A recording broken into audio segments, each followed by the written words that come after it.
ఆ విధంగా ఉన్నాడని మీరు సెలవించారు.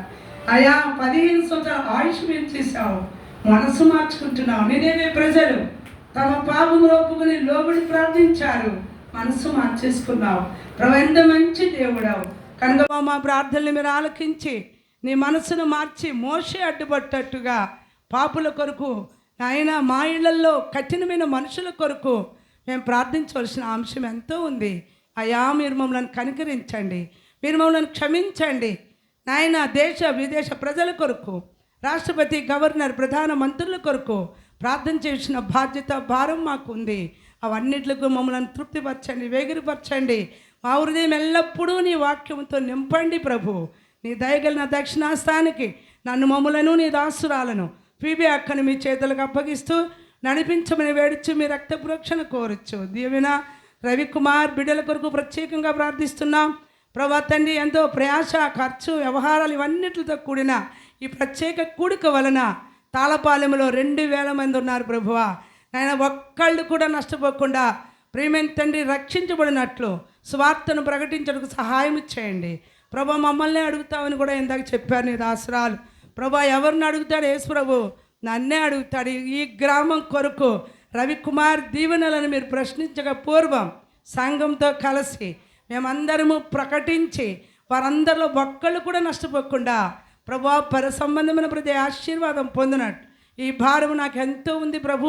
మీకు ఇష్టమైతే మమ్మల్ని కూడా మీరు వాడుకుంటూ ఈ పరిచర్యలో సహాయపడుతూ రావాలని మీ రక్తభోక్షణకు అప్పగించుకుంటూ దీనులమైన సన్నిధిలో సాగిలపడచ్చు. మా ప్రియ ప్రభు రక్షకుడైన యేసుక్రీస్తు నామములో ప్రార్థించి వేడుచున్నాం తండ్రి, ఆమేన్.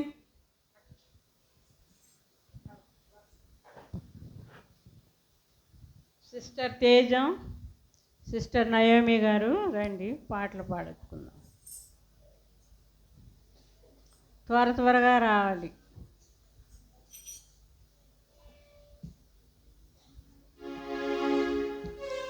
దీవెన సిస్టర్ కూడా రావాలి.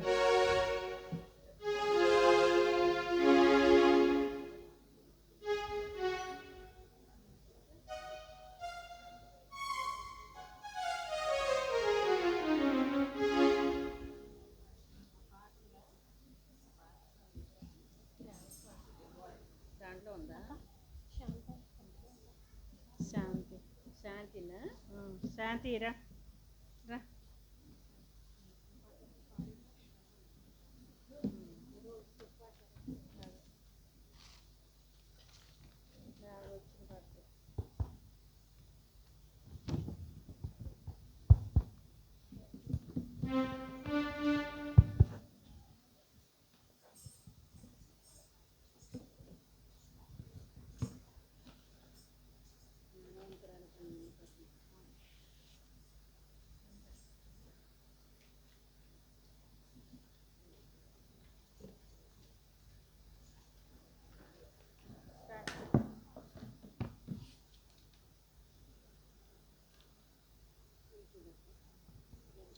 నెంబరు 5, పాట సంఖ్య 5.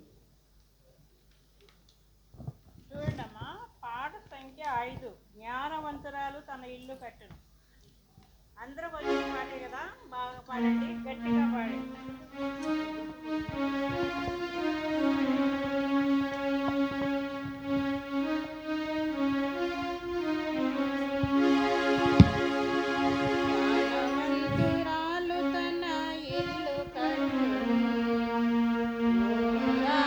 తన ఇల్లు పాడు చేయును, జ్ఞానవంతురాలు తన ఇల్లు కట్టును. మూడురాలు తన ఇల్లు పాడు చేయును. స్త్రీలంటే ప్రభువుకి ఇష్టము, ప్రార్థించు స్త్రీలంటే ప్రభువుకి ఇష్టము. పట్టుదల కలిగి నీ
శక్తితో జయించెదరు లోకమును సిలువ శక్తితో ప్రకటించెదము వారు ప్రభువు ప్రేమను ప్రకటించెదము వారు ప్రభువు ప్రేమను జ్ఞానవంతురాలు తన ఇల్లు కట్టును మోడురాలు తన ఇల్లు పాడు చేయును జ్ఞానవంతురాలు తన ఇల్లు కట్టును మోడురాలు తన ఇల్లు పాడు చేయును.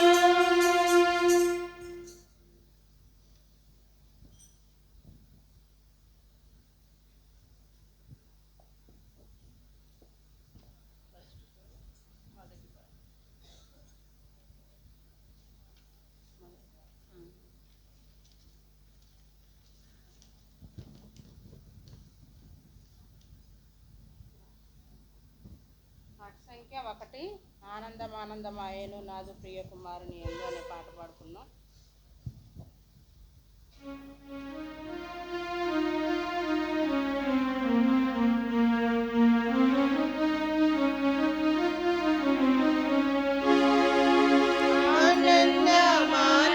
ఆనందమానందమాయెను నాదు ప్రియ కుమారుని యందు మహదానందమాయెను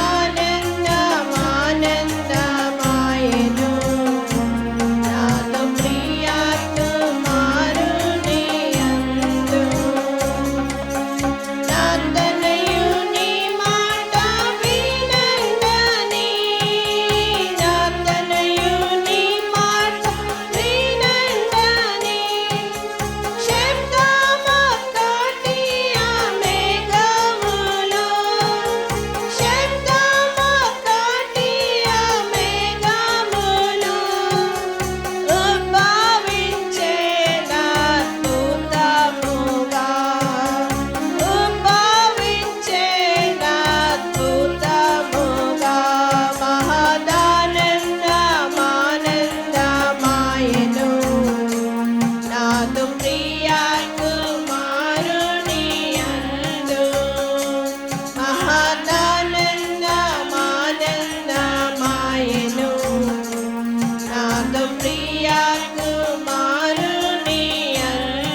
ఏమన్నా నీరసంగా ఉన్నారా? ప్రార్థన పూర్వకంగా ఉన్నాం కదా మనం. చాలా ప్రార్థనలు చేశారు. అందుకే చాలా హుషారుగా ఉండి అక్క ఏమైతే సాక్ష్యం చెప్తారో ఆ సాక్ష్యాన్ని మనము పంచుకుందాం. ఎవరు నిద్రపోవద్దు. ఒకవేళ నిద్ర వస్తే కనుక కళ్ళు కడుక్కుని రండి, ఏం పర్వాలేదు, సిగ్గుపడక్కర్లేదు. అంతా మన స్త్రీలమే కదా. అక్క మీరు రండి, మీరే ప్రార్థన చేయండి. వచ్చి సాక్ష్యం కొరకే అక్క ప్రార్థన చేస్తారు.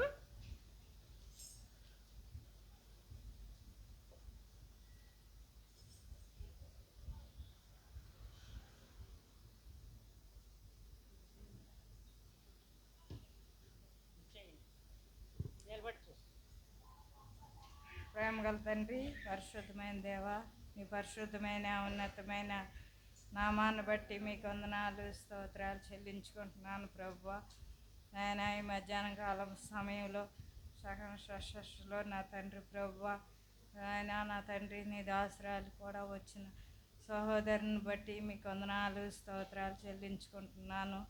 నాయన నీ సహోదరి ఈ శాస్త్రాన్ని తన అనుభవంలో మా మధ్యన పంచుకుంటుటకు మీరు ఇచ్చిన మీ కృప అంతటిని బట్టి మీకు వందనాలు స్తోత్రాలు. నాయన శాస్త్రం ద్వారా కూడా మేము కూడా ఏం నేర్చుకోవాలో కూడా ప్రభువా మేము నా తండ్రి నాయన మా అనుకుల్లో మేము భద్రపరుచుకుంటుటకు మీరే సహాయం చేయమని, శాస్త్రం అంతట్లో కూడా నాయన మీరుండి నడిపించమని యేసుక్రీస్తు నామాన్ని బట్టి స్తుతించి బతిమాలి వేడుకుంటున్నాను తండ్రి.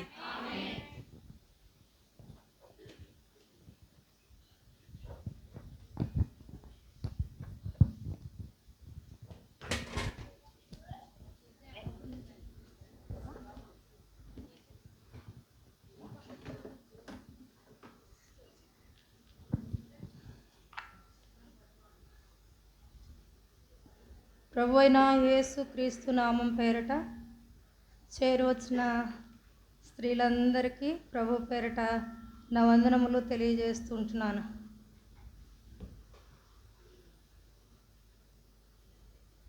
ఈరోజు మధ్యాహ్నం అన్నోళ్ళు మంచిగా బిర్యానీ చేసి పెట్టినారు. కొంత మత్తు ఉండొచ్చు, తృప్తిగా తిన్నాం కనుక కొంత మత్తు ఉంటుంది, కానీ కొంచెం జాగ్రత్తగా విందాం.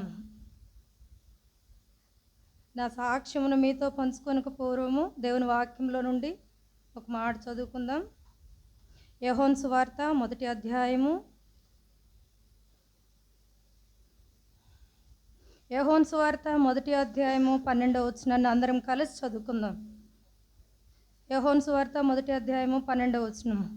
తను ఎందరు అంగీకరించిరో వారికందరికీ, అనగా తన నామమునందు విశ్వాసం ఉంచిన వారికి దేవుని పిల్లలగుటకు ఆయన అధికారము అనుగ్రహించెను.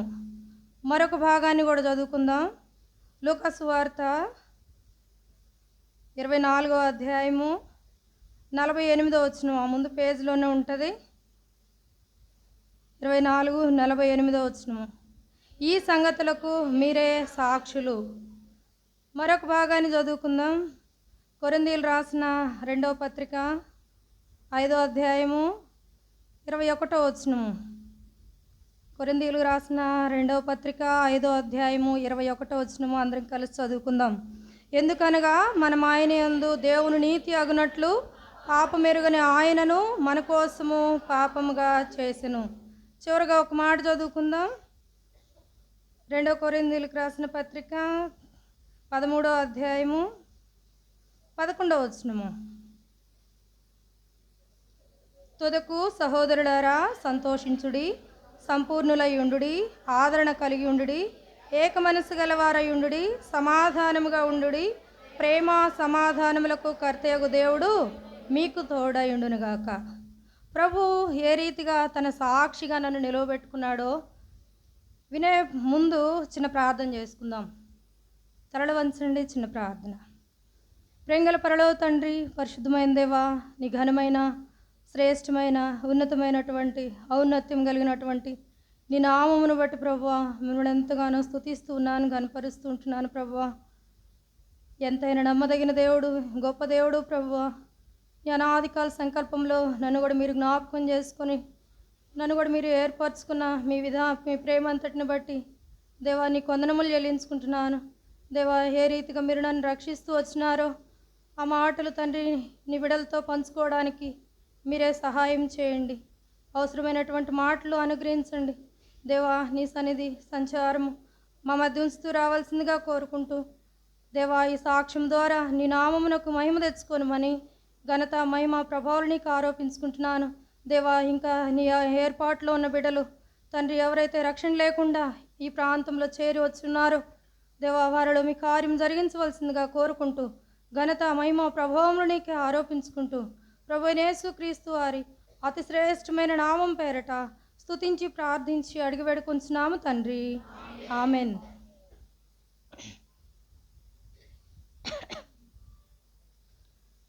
నా పేరు ఎస్తేరు రాణి. మా తల్లిగారి పేరు ఈశ్వరమ్మ, మా తండ్రి గారి పేరు లక్ష్మయ్య. మా నాన్న వాళ్ళు అన్నదమ్ములు 7. మా నాన్న 3వ ఆయన అనమాట వారి సంతానంలో. మా నానమ్మ తాతయ్యలకి 3వ సంతానంగా మా నాన్నగారు జన్మించారు. వారెవ్వరికీ రక్షణ లేదు. వారందరూ ఒకలాంటి అంటే విగ్రహారాధన, అంటే విగ్రహాలు ఏమి ఇంట్లో ఉండవు కానీ యేసు ప్రభు అంటే తెలియదు వాళ్ళకి. తర్వాత మా అమ్మ తరపున వచ్చేసరికి వాళ్ళు 12 మంది సంతానము మా అమ్మ వాళ్ళు. ఆ తర్వాత 12 మందిలో ఇప్పుడు 8 మంది ఉన్నారు. 3 ఆడపిల్లలు, 5 మగపిల్లలు ఉంటా ఉన్నారు. అంటే నాకు 5 మేనమామలు, తర్వాత మా అమ్మ తోడబుట్టిన వాళ్ళు మొత్తం 3. మా అమ్మ 2వ ఆమె.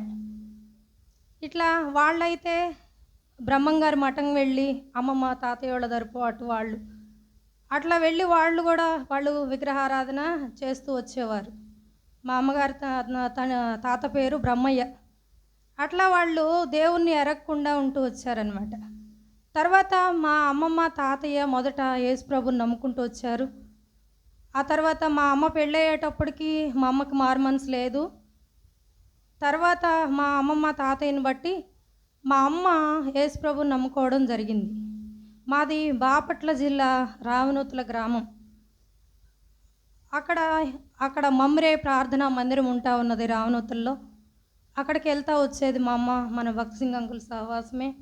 అట్లా ఆత్మీయంగా మా అమ్మ ఎంతో స్థిరపడినటువంటి ఆమె అని చెప్పవచ్చు. ఆమె అట్లా ఉంటా ఉండేది. ఆమె కోరిక ఏంటంటే, నేను నా ఇంటి వారు యెహోవాను సేవించదము. ఆ వాగ్దానం మా అమ్మ పదే పదే ప్రార్థన చేస్తుండేది. ఆమె అందరు రక్షించబడాలా అది. ఇక మా ఇంట్లోకి వచ్చేసరికి మా అమ్మ నాన్నలకి సంతానం 5 మంది సంతానం, నేను 4. అంటే 4 మగపిల్లల తర్వాత నేను పుట్టడం జరిగింది. 4వ మగపిల్లోడు కడుపులోని అమ్మకి 8వ నెలలోనే అబార్షన్ అవుతూ వచ్చింది. ఆ తర్వాత నేను జన్మించాను. నా తర్వాత మా తమ్ముడు. ఇప్పుడు మాకు 3 అన్నలు, 1 తమ్ముడు, నేను. ఇది మా కుటుంబ పరిస్థితి.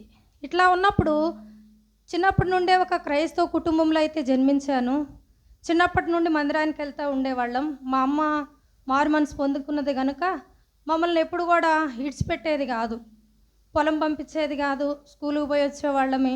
అందరూ మా అన్నయ్యోళ్ళు, నాకంటే ముందు మా అన్నయ్యోళ్ళు ఉన్నారు కనుక వాళ్ళు కూడా సండే స్కూల్కి వెళ్ళడము, మందిరంలో పరిచర్య నేర్పిస్తూ వచ్చేది. ఇంటి దగ్గర ఉంటే ఏమాత్రం ఒప్పుకునేది కాదు.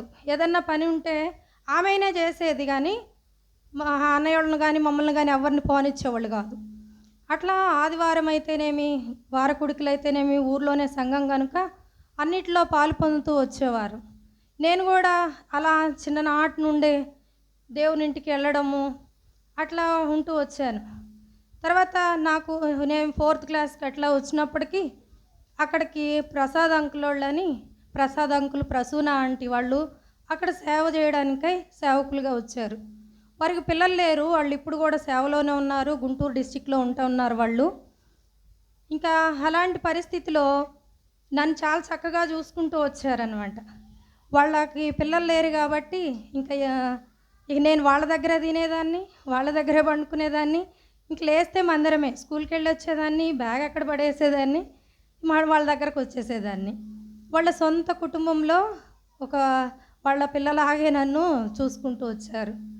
అలా చూసుకుంటూ వచ్చినప్పుడు ఇక ఆంటీ వాళ్ళు ట్రాన్స్ఫర్ అయ్యి వెళ్ళాల్సిన పరిస్థితి వచ్చింది. అప్పుడు ఆంటీ అడుగుతూ వచ్చారు, అక్క అక్క ఎస్తేర్ని మాకు ఇవ్వండి, మేము తీసుకెళ్ళిపోతాము అని మళ్ళీ వాళ్ళే అన్నారు, అక్క నీకు కూడా ఆడపిల్ల ఒక్కతే కదా, ఎస్తేర్ ఒక్కతే కదా, ఇంకొక పాప ఉన్నట్లయితే తప్పకుండా మేము ఎస్తేర్ని తీసుకెళ్ళిపోయేవాళ్ళమే, సరే నీకు ఒక్కతే కనుక సరే నీకే విడిచిపెట్టి వెళ్ళిపోతున్నామని చెప్పి అంటూ వచ్చారు.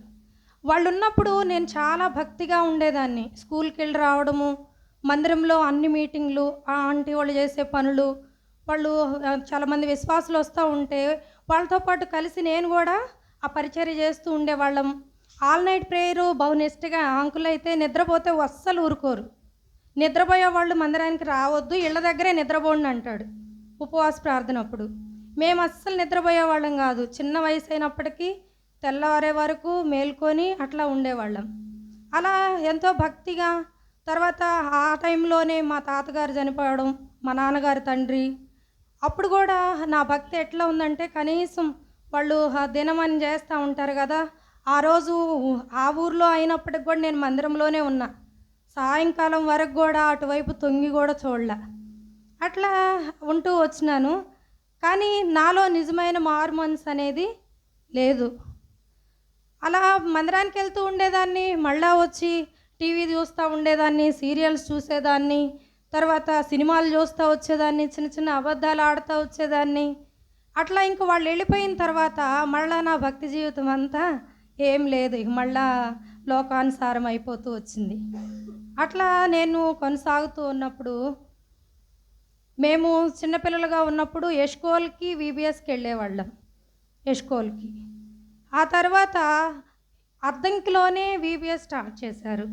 విబిఎస్ స్టార్ట్ చేసినప్పుడు ఇంకా మేము మళ్ళా అద్దంకి వచ్చేవాళ్ళం. మాకు అద్దంకి దగ్గర ఒక 20 కిలోమీటర్స్ ఉంటుంది మా ఊరు నుండి. అలా మేము అద్దంకి వచ్చేవాళ్ళం. అద్దంకి వచ్చినప్పుడు ఆ సంవత్సరం విబిఎస్లో ఒక మాట నన్ను తాగుతూ వచ్చింది. ఏ మాట అంటే, అదే నేను చదివిస్తూ వచ్చినాను 2 కొరింథీయులకు రాసిన పత్రిక 5:21.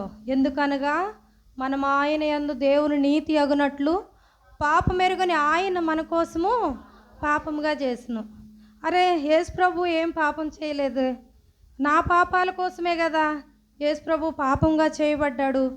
అక్కడ అయితే నేను తీర్మానం చేసుకోలేదు విబిఎస్లో. ఆ మాట నేను ఇంటికి వచ్చిన తర్వాత నన్ను పదే పదే ఆ మాట తాగుతూ వచ్చింది. అయ్యో యేసు ప్రభు నా కోసం చనిపోయాడు కదా, నా కోసం ఎన్నో పాటలు పడ్డాడు కదా, అరే నేను ఎందుకు యేసు ప్రభుని నమ్ముకోవట్లేదు అనేది నాలో కలుగుతూ వచ్చింది. అప్పటికే నేను 9th క్లాస్కి వచ్చేసాను.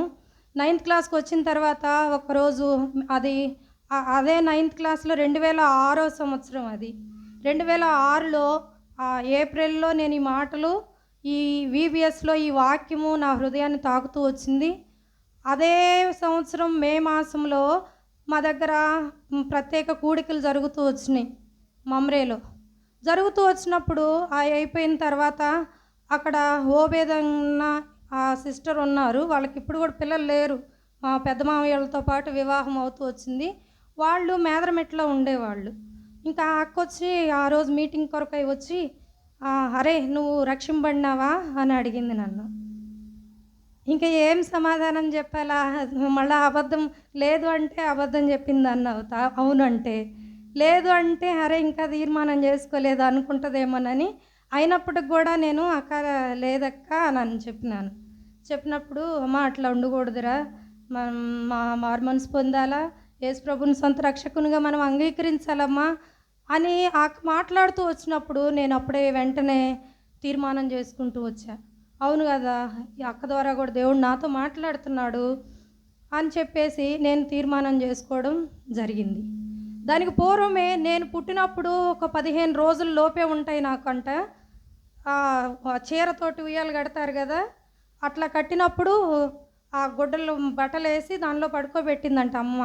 పడుకోబెట్టిన తర్వాత అమ్మ వెనక్కి వాష్రూమ్ కని అట్లా వెళ్ళిపోతే మా రెండో అన్నయ్య నన్ను ఊపుతూ ఉన్నాడు. ఊపుతూ ఉంటే ఉయ్యాలు ఊడిపోయి పడింది. ఆ బట్టల్లో చుట్టుకొని పోయాను. మా అన్నయ్య కూడా చిన్నవాడే కనుక అన్నకి నన్ను తీయడం చేత కాదు, ఇంకా అమ్మ దగ్గరకు పరిగెత్తుకుంటూ వెళ్ళినాడంట. ఇంకా వెళ్ళి అమ్మ అమ్మాయి కింద పడింది మా అని చెప్పి అంటే ఇక మా అమ్మ పరుగున వచ్చి చూస్తే ఆ బట్టల్లో ఎక్కడో ఇంకా అట్లా ఊపిరిట గట్టి కొట్టుకుంటా అట్లా ఉన్నానంట. అలా దేవుడు నన్ను కాపాడుతూ వచ్చాడు, మరణాపాయం నుండి దేవుడు తప్పిస్తూ వచ్చాడు. నా ఎడలో ఉన్న ఉద్దేశము, ఆ ప్రణాళిక ఏంటో అని చెప్పి దేవుడు అట్లా తప్పిస్తూ వచ్చాడు. ఆ తర్వాత 2006 సంవత్సరంలో నేను తీర్మానం చేసుకోవడం జరిగింది. తర్వాత 2007 సంవత్సరంలో నేను 10th క్లాస్ ఎగ్జామ్స్ అయిపోయినాయి. ఎగ్జామ్స్ అయిపోయిన తర్వాత ఇక మా మామయ్య వాళ్ళు వచ్చారు. అంటే అప్పటికే మా అమ్మమ్మ తాతయ్య ముసలోళ్ళు అయిపోయినారు. అయ్యా వీని పెళ్ళన్నా చూస్తాను, మాకంటే ముందు మామయ్యకి మ్యారేజ్ అవ్వలేదు, తను చదువుకుంటా ఉన్నాడు. నా భర్త చదువు ఆపేసి ఈ ప్రొక్లైన్ నేర్చుకోవడానికి వెళ్తూ ఉన్నాడు. సరే వీళ్ళు ముసలోళ్ళు అయిపోయారు కనుక వివాహం చేద్దాము, మళ్ళీ నేను ఉంటానో పోతానో అయ్యా మనవరాలు కదా అని పుట్టినప్పటి నుండే పేరాడుతూ వచ్చారనమాట. అట్లా వచ్చిన కారణాన్ని బట్టి ఇంకా వివాహము మా మామయ్య వాళ్ళందరూ రావడం జరిగింది. 5 మామలు వచ్చి మాట్లాడుకొని జూన్ 6వ తారీఖు వివాహాన్ని సిద్ధపరుస్తూ వచ్చారు. ఈలోపు నేను ఆల్రెడీ రక్షణ తీర్మానం చేసుకొని ఉన్నాను కనుక ఏప్రిల్ 20వ తారీఖు ఇక్కడ ఏలూరులో మామయ్య వాళ్ళు, రెండో అక్క మామయ్య సాల్మన్ మామయ్య వాళ్ళు అక్కడ పరిచర్యలో ఉంటూ ఉన్నారు సేవకులుగా. వారి దగ్గరికి రావడం జరిగింది. అక్కడే నేను బాప్తిస్మం తీసుకోవడం జరిగింది. ఇలా బాప్తిస్మం పొందిన తర్వాత జూన్ 6వ తారీఖు 2007 సంవత్సరం మా వివాహము జరుగుతూ వచ్చింది. దైవ సేవకుల ద్వారా వివాహం జరుగుతూ వచ్చింది. ఎంతో ఆర్భాటం ఏం లేదు కానీ ఒక సేవకుల మాదిరిగానే వివాహం జరుగుతూ వచ్చిందనమాట. ఆ వివాహం జరుగుతూ వచ్చిన తర్వాత ఇంకా ఆ తర్వాత కొన్ని పరిస్థితులు, నాకు చిన్న వయసే 10th క్లాస్ అయిపోయింది, వివాహం అయింది. అంతే, పెద్దవాళ్ళు చెప్పినట్లుగా చిన్న వయసులో పెళ్ళి కష్టాలకు మూలం. అట్లా చిన్న చిన్న కష్టాలు ఎదురవుతూ వచ్చినప్పుడు ఏం తెలుసు, ఆడుకోవడము, తినడము, స్కూల్కి వెళ్ళడము ఇవే తెలుసు. ఇప్పుడు ఏమైంది, బాధ్యతలు, ఇంట్లో వంట పని చేయాలా, ఇవన్నీ అట్లా వస్తూ వచ్చినప్పుడు సరే అట్లానే కొనసాగుతూ ఉంది. తర్వాత మావయ్య అంతగా మాట వినేవాడు కాదు, అమ్మమ్మ వాళ్ళ మాట అట్లా వినకుండా ఉంటే అమ్మమ్మ ఏమనేదంటే, అమ్మ ఒక బిడ్డ పుడితే అన్నీ పోతాయి అని చెప్పేది. అని ఇంకా ఆమె ఏమందంటే, మా అమ్మమ్మకు మొదట 4 ఆడపిల్లలు, తర్వాత మా పెద్ద మామ పుట్టాడు. అప్పుడు ఆమె ప్రార్థన చేసుకుంటూ వచ్చిందంట, అయ్యా ఒక మగబిడ్డను ఇస్తే యోహాన్ అని పేరు పెట్టుకుంటాను అని. మా అమ్మమ్మ ఏదైతే చెప్పిందో నేను కూడా అదే ప్రార్థించడం మొదలుపెట్టా. ప్రభు ఒక బిడ్డని ఇస్తే నేను కూడా యోహాన్ అని పెట్టుకుంటానని. అది ఎవరికి తెలియదు, నేను మళ్ళీ ఎవరికి కూడా చెప్పలేదు. నేను ఇట్లా అనుకున్నాను, ఆ పేరు పెట్టండి అని నేను చెప్పలేదు. అని ప్రార్థన చేసుకుంటూ వచ్చిన తర్వాత మా మ్యారేజ్ అయిన 5 monthsకే నేను కన్సీవ్ అవ్వడం జరిగింది. కన్సీవ్ అయిన తర్వాత బాబు పుట్టాడు నాకు. ఆ బాబు పుట్టిన ఆ రోజు నాకు ఆపరేషన్ చేశారనమాట. నార్మల్ డెలివరీ కాదు, ఆపరేషన్ అయ్యింది. ఆపరేషన్ అయినప్పుడు బ్లడ్ సరిపోలేదు అని చెప్పారు వాళ్ళు, డాక్టర్ గారు. సరిపోలేదని చెప్పి మా పెద్దన్నయ్య బ్లడ్ తీసి నాకు ఎక్కించడం జరిగింది ఆపరేషన్ అయిపోయాక.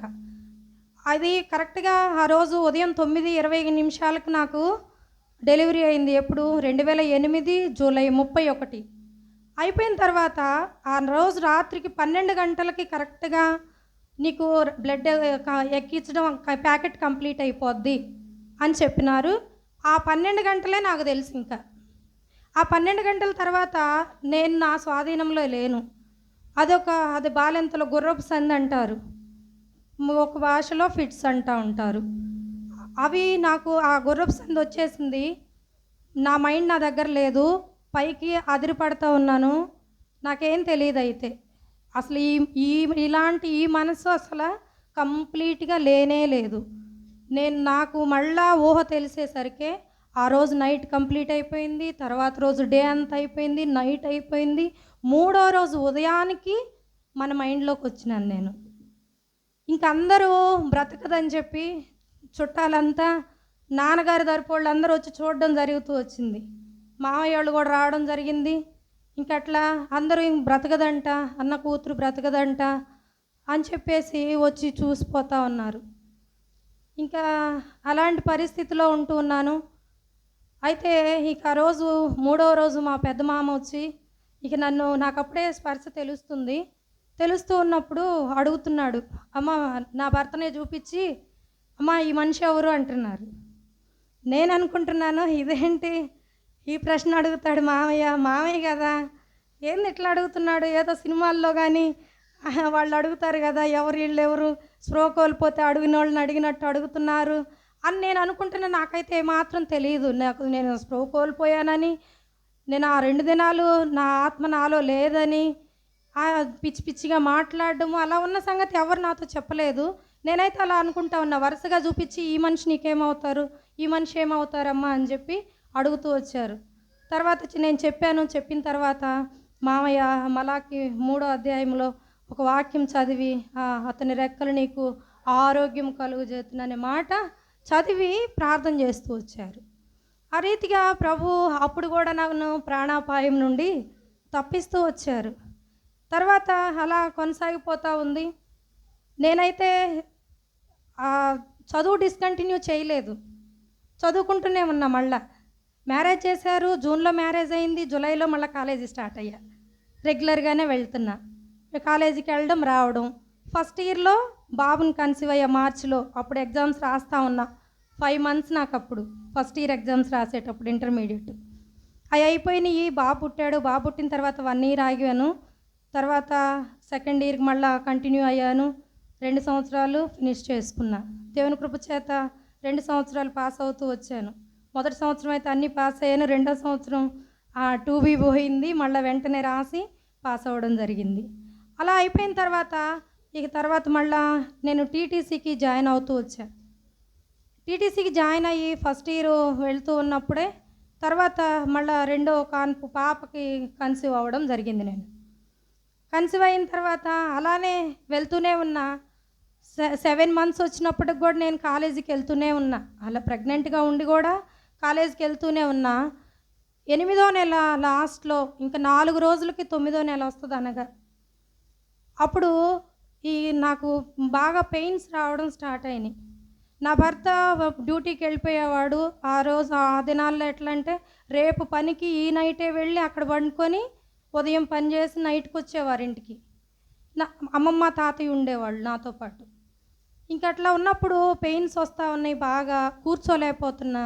ఇంకా అమ్మమ్మ తాతయ్యతో చెప్పాను, సరే ఇట్లా ఉంది నాకు అని చెప్పి. సరే అని చెప్పి ఇంకా రాత్రంతా చూశారు. మార్నింగ్కి ఉదయాన్నే హాస్పిటల్కి తీసుకెళ్ళారు. నన్ను ఇచ్చిన ఊరికి ఆ హాస్పిటల్కి 25 kilometers ఉంటుంది. అట్లా ఆ హాస్పిటల్కి తీసుకెళ్ళిన తర్వాత వాళ్ళు యూరిన్ టెస్ట్లు అవన్నీ చేసి అన్నారు, అమ్మ వేడి వల్లలే నొప్పి, ఏం కాదు అని అన్నారు. అని స్కానింగ్కి ఒంగోలు రాశారు. వెళ్ళి స్కానింగ్ తీపించుకొని రండి అని చెప్పినప్పుడు సరే అని చెప్పి వాళ్ళు నాకు ఆ పెయిన్స్ తగ్గడానికి ఇంజెక్షన్ ఇచ్చారు, ట్యాబ్లెట్లు ఇచ్చారు. వేసుకున్న తర్వాత కరెక్ట్గా 1 నిమిషం నాకు ఎటువంటి పెయిన్ లేకుండా ప్రశాంతంగా నెమ్మదిగా ఉంది. ఒకే 1 నిమిషం. ఆ 1 minute కంప్లీట్ అయిన తర్వాత నాకు దేవుడే ఆ నొప్పులు కలుగు చేస్తూ వచ్చాడు.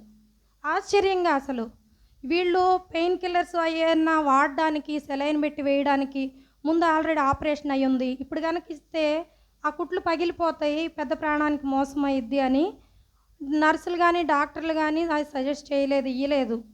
కేవలం దేవుడు ఇచ్చిన నొప్పులతోటే. అప్పటికే వాళ్ళు అంటూ ఉన్నారు, ఈ అమ్మాయికి ముందు ఇట్లా గుర్రపు సంది వచ్చింది, ఈసారి ఏందో తేడాగా ఉంది, డెలివరీ ఎట్లా ఇద్దో ఏందో అని చెప్పి వాళ్ళు భయపడతా ఉన్నారు. ఉంటున్న సమయంలోనే నొప్పులు అధికంగా రావడం, ఇక భరించలేని నొప్పులు, చివరి నొప్పులు. అప్పటికి ఇక మా అమ్మోళ్ళతో, అమ్మ నేను తట్టుకోలేను, నాకు ఆపరేషన్ చేయించేసే అని చెప్పి అంటా ఉన్నా. నేను అనుకున్న ఒక 5 minutesకి అంతా ఉదయం మేము 10 గంటల లోపే వెళ్ళిపోయినాం హాస్పిటల్కి. కరెక్ట్గా 1 గంటకి 2012 ఏప్రిల్ 11వ తారీఖున నాకు డెలివరీ అయ్యింది. పాప కడుపులోనే చనిపోయి పట్టుకుంటే స్కిన్ ఊడొస్తుంది. అట్లాంటి పరిస్థితి. నిజంగా అక్కడ ఉన్న వాళ్ళందరూ షాక్ అసలు. అరే లోపల బిడ్డ చనిపోయింది, ఇంతగా అయిపోయిన తర్వాత ఈ అమ్మాయికి నొప్పులు ఎలా వచ్చినాయి, అసలు నొప్పులు రాకూడదు కదా, బతికున్న బిడ్డకైతే నొప్పులు వస్తాయంట, లోపల బిడ్డ చనిపోతే నొప్పులు కష్టం అంట, మరి అది నాకైతే తెలియదు, కానీ పెద్దవాళ్ళైన వాళ్ళు అంటూ ఉంటే విన్నాను. అట్లా దేవుడు నిజంగా ఒక ఆశ్చర్య కార్యం అది. అయితే అట్లా జరిగినప్పుడు నాకేమాత్రం బాధ అనిపించలేదు. వాళ్ళు చెప్పారు, వాళ్ళు మాట్లాడుకునే విధానాన్ని బట్టి నాకు అర్థమైపోయింది, పాప చనిపోయిందని నాకు అర్థమైంది. వాళ్ళు మాట్లాడుకుంటున్నారు, ఇట్లా స్కిన్ కూడా ఊడొస్తుంది, ఆల్రెడీ 3 days అయిపోయింది పాప చనిపోయి, వీళ్ళు ఇట్లా కనుక్కోకుండా ఉన్నారు. అయినా దేవుడు ఈ అమ్మాయి రాణి, నిన్ను వాళ్ళు అన్యులు గనక ఎస్తేర్ అని పిలవడం రాక రాణి రాణి అని పిలుస్తారు, రాణి దేవుడు నిన్ను మళ్ళా బ్రతికిచ్చాడు అన్నారు వాళ్ళు. సరే అని చెప్పి ఆ రోజు 1 గంటకి డెలివరీ అయ్యింది. సాయంకాలం వరకు నాకేం బాధ అనిపించలేదు. తర్వాత నా ప్రక్కనున్న డెలివరీ అయిన వాళ్ళు చిన్నపిల్లలు ఏడుస్తుంటారు కదా, వాళ్ళు ఏడుస్తూ ఉన్నప్పుడు నాకు బాధ వేసింది. అయ్యో నా బిడ్డ చనిపోయింది కదా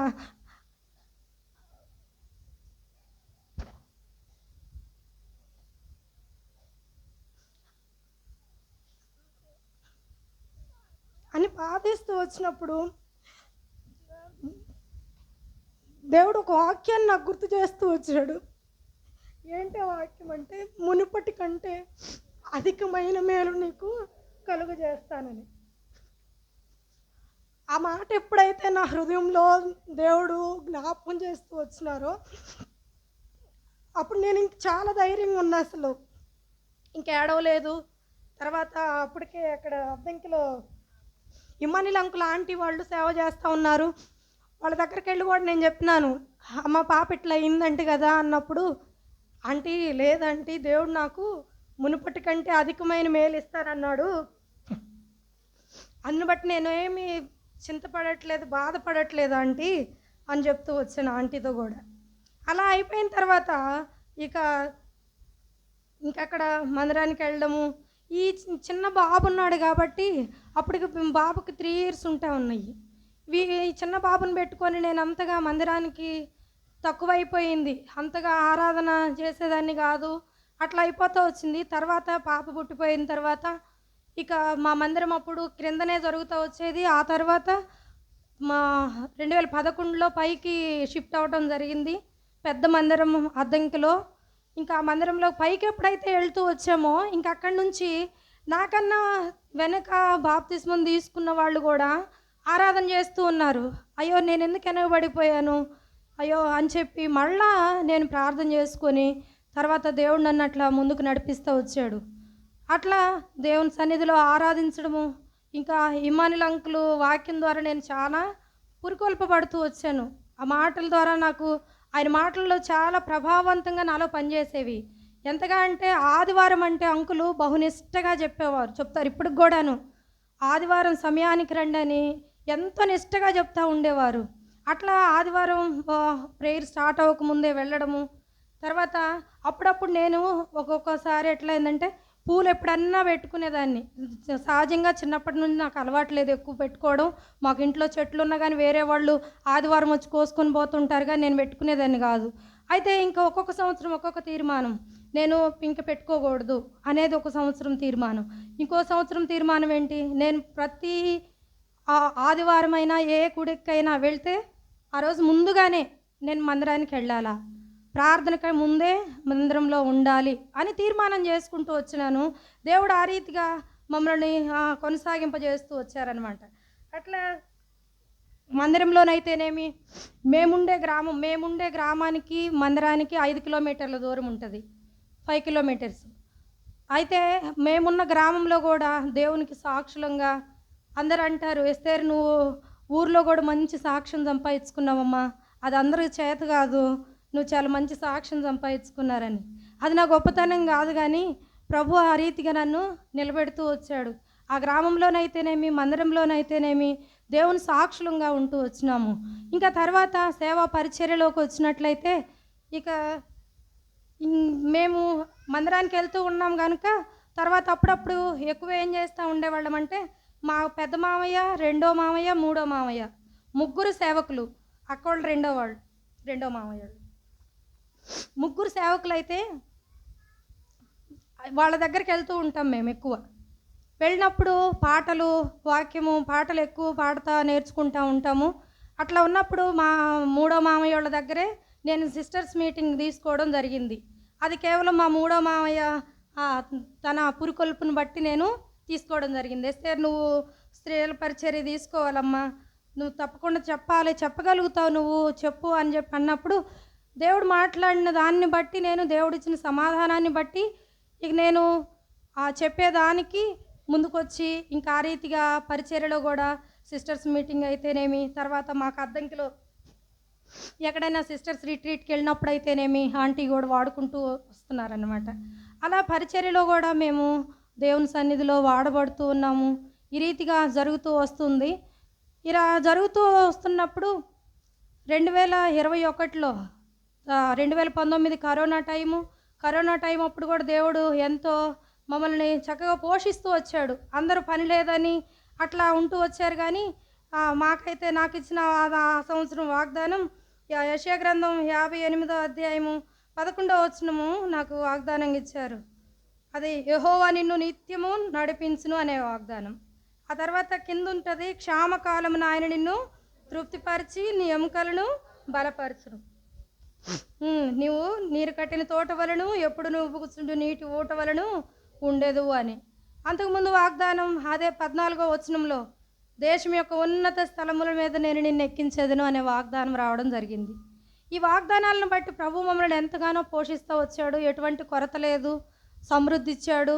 బాబుని చదివిస్తూ ఉన్నాము. అలా వస్తూ ఉన్న క్రమంలో ఒకరోజు అది 2021 అక్టోబర్ మాసము 13వ తారీఖు. ఆ రోజు ఇక ఇద్దరం, బాబు హాస్టల్లో అమ్మోళ్ళ దగ్గర ఎక్కడో ఉన్నాడు, ఆ రోజు లేడు, బాబు మాతో కూడా లేడు, మేమిద్దరమే ఉన్నాము. ఇంటి ముందే మంచం 2 మంచాలు వేసుకొని అట్లా పండుకున్న తర్వాత ఏకూజామున 3:30 ఆ టైం అప్పుడు నా భర్తకి ఎట్లా వచ్చిందంటే అది గ్యాస్ బాగా పైకి వచ్చేసి అది కిందికి విడవలేని పరిస్థితి. ఇక ప్రాణం పైనే పోయినట్టుంది. ఒకలాంటి శబ్దము అట్లా ఉన్నాడు. అంటూనే నన్ను తట్టాడు అట్లా పక్కనున్న నన్ను. ఇంక నేను వెంటనే లేచి తన వైపు చూస్తే తన ప్రాణం పైనే పోయినట్లుంటా ఉంది. ఇంక నాకు ఆ సమయంలో ఏం చేయాలో అర్థం కాల. ఒకటే చేస్తున్నా, ప్రభువా నాకు ఇప్పుడు ఏం చేయాలో నాకేం తోచట్లేదు, ప్రభువా నువ్వే ప్రాణాన్ని దక్కించు అని చెప్పి యేసు రక్తమే జయం అని చెప్పి తనని నిమురుతూ ఉన్నా. అట్లా ఇంకా ప్రార్థన, రెండో ప్రార్థన లేదు. యేసు రక్తమే జయం అంటూ ఉన్నప్పుడు ఒక 2 నిమిషాల తర్వాత సర్దుకుంది. అప్పుడు తనకు ఏమనిపిస్తుందంటే నా ప్రాణం పోతుంది, ఇంకొక నిమిషంలో నా ప్రాణం పోద్ది అని నా వైపు చూసి తను ఏడుస్తూ ఉన్నాడు. తను ఎంతగానో ఏడుస్తూ ఉన్నాడు. కళ్ళ నీళ్ళు కారిపోతున్నాయి, చెప్పలేడు. ఇది మాత్రం అట్లా అంటూ ఉన్నాడు. ఇంకా అది ప్రాణం పైనే పోతుంది. ఇంకా ఆ శబ్దం అసలు భయంకరంగా ఉంటుంది. అది చెప్పేదానికి కూడా సరిగా రావట్లేదు. కానీ ఇంకా అటువంటి పరిస్థితి. నేనైతే యేసు రక్తమే జయం ప్రభువా నువ్వే బ్రతికించు అని చెప్పి. కానీ నాకు భయం లేదు ఆ టైంలో. ఎందుకు భయం లేదు నాకు అని అంటే, మా అమ్మమ్మ చెప్పింది నాకు.